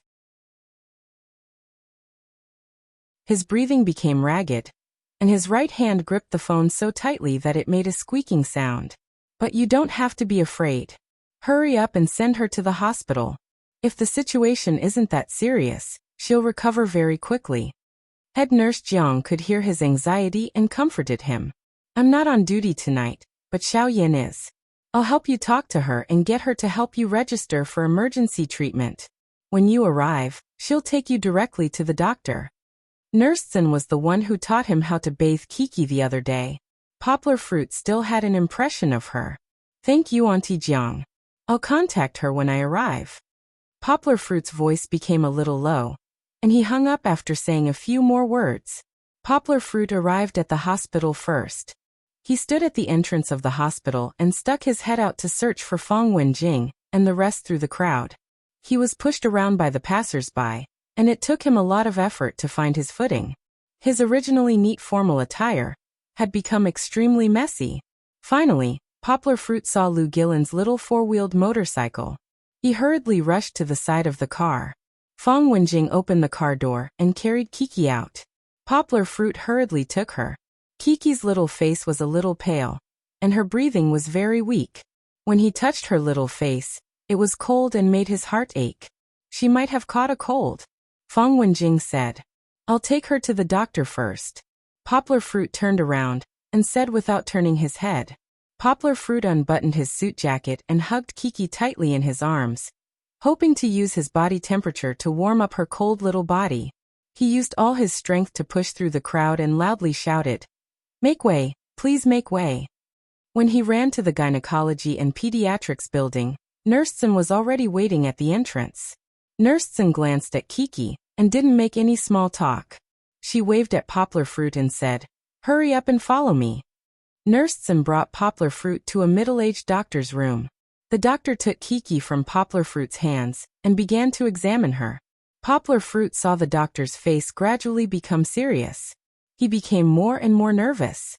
He asked anxiously, Doctor, how's her condition? The doctor shook his head and said, Her condition isn't very good. She'll go into shock soon. Is it because of other diseases? Seeing that Poplar Fruit didn't understand, the doctor explained. In other words, did she have septicemia, pneumonia, suppurative meningitis, or other infectious diseases before? Poplar Fruit shook his head and said, No, she was fine when she was discharged from the hospital. This kind of problem suddenly occurred today. Nurse said, Could it be because of today's rain and the cold? The doctor nodded and said to Poplar Fruit, It's possible. Did you take the child out today? Poplar Fruit said, She's at my neighbor's shop today. I have to go to work today, so I asked my neighbor to take care of her. That's right. It's always colder outside than at home when it rains. You adults can't feel it, but this is a child. She's just born, and her body's thermoregulation center hasn't developed fully. It's very easy for her to be affected by changes in the environment. So it's best not to let such a young child go out. Try to keep her at home. Poplar Fruit lowered his head and said, Yes, yes. Since it's not caused by other diseases, then it's better. Let's inject her with glucose first, then warm her up in the incubator for observation, the doctor said. The treatment method here is pure nonsense. Please do not imitate. During the intravenous injection, Poplar Fruit saw the doctor insert the cold needle into Kiki's delicate little hand. He felt like his heart was being cut by a knife, and he felt very uncomfortable. With such a long needle in, Kiki suffered so much. When the needle was pulled out, thin blood oozed out of the needle hole on Kiki's little arm, and the cotton swab on it was dyed red. Poplar Fruit couldn't bear to turn his head, and he couldn't help but cry. Kiki was sent to the incubator. Poplar Fruit stood outside and watched, his heart full of self-blame. At this time, Lu Gillen and Fang Wenjing came over. Fang Wenjing said with an apologetic face, Poplar Fruit, it's all my fault. I didn't take good care of Kiki. Lu Gillen said, Wenjing is brainless. She treats Kiki as little Dong. She doesn't think about how old little Dong is, and Kiki is just born. How can she be exposed to the wind outside? Poplar Fruit shook his hand and said, No, no, no. It's not your fault. Don't think like that. It's all my fault. I didn't think it through. You were working outside. I'm very grateful that you took time to help take care of Kiki. It's all my idea. How can I blame you? It would be a lie if Yonghua said that she didn't have any complaints about her daughter's condition after catching a cold. When he saw his daughter just now, he felt that it was all because Lu Gillen didn't take good care of her. So he didn't talk to them at the entrance of the hospital. He ran away with Kiki in his arms. But now he thought about it. In fact, he only had himself to blame. If he hadn't left Kiki to work, none of this would have happened. He agreed to let Fang Wenjing take care of Kiki in the shop. How could he blame others for not thinking it through? After all, others didn't have this obligation. It was already a great kindness to be willing to take care of his child. How could Poplar Fruit give this kind couple a hard time? Lu Gilin and Fang Wenjing packed dinner for him outside. Poplar Fruit took it and comforted them and persuaded them to go home. After all, they still had Xiaodong at home. If there were any accidents, Poplar Fruit wouldn't have the face to see them again. After dinner, Poplar Fruit stood outside the ward and stayed with her all night. Seeing that Kiki's face gradually became rosy and her little face regained its luster, the big stone hanging in his heart slowly fell down. That night, Poplar Fruit thought a lot. If Poplar Fruit didn't go to work at the beginning, Kiki wouldn't have left the warm home and lay in the cold shop in the heavy rain. If Poplar Fruit didn't leave Kiki's side at the beginning, Kiki wouldn't have cried so heartbreakingly because she couldn't see her father. Perhaps it was because of crying so loudly for so long that Kiki became weak, and then the cold could take advantage of it. If Poplar Fruit had taken care of Kiki from the beginning, he could have noticed the changes in Kiki's body, and found out that Kiki's body temperature had dropped early. Then, Kiki wouldn't have been pricked by needles, and wouldn't have to go back to the hospital to suffer. Poplar Fruit felt that it was a wrong choice to go back to work. Kiki was too young. As a parent, how could he leave her and not be by her side? However, when Poplar Fruit thought about not going to work, he was confused. If he didn't go to work, what would he use to support Kiki? Kiki's milk powder cost about 1,500 yuan a month. There were also checkups, medical treatment, vaccinations, and so on. It was a huge expense, and he had to eat and pay rent. If he didn't work, how many months would he be able to support himself with the less than 20,000 yuan in his card? Did he have to ask his parents for help? They were all adults. Poplar Fruit really couldn't bring himself to ask his parents for money. Poplar Fruit felt that he was in a dilemma. He now understood that he had underestimated the difficulty of raising a child. No, I can't blame others like this. I have to think of a way. Poplar Fruit's clever brain began to work crazily. He searched every piece of his memory and pieced together every possibility, hoping to find a solution. The wisdom given by the literati star was indeed abnormal. Not long after, Poplar Fruit found a ray of hope in his memory. That was a year ago. Poplar Fruit was on a whim. He published a lot of good quality translations on the translation network, and received the attention of many translation companies. He received many invitations from companies in his account. However, at that time, Poplar Fruit was doing well in a foreign trade company, and was valued by the department manager. Poplar Fruit was in his honeymoon period, and didn't have the time to consider these translation companies. Poplar Fruit recalled that many companies invited him to register with them. The messages in the account said that he could earn 10,000 yuan a day by translating at home. He didn't care before, but now these companies were Poplar Fruit's life-saving straw. Without needing to log in again, with Poplar Fruit's photographic memory, he clearly remembered the contact details of all the companies that invited him. One of them was known as the largest translation company in South China called Xinda. It was located in Yangcheng. For Kiki, Poplar Fruit had made up his mind. He was willing to give up his 1 year of hard work and start over. You're tuning in to the Earbook Haven YouTube channel. Don't forget to subscribe and join us on this journey to catch the most captivating stories.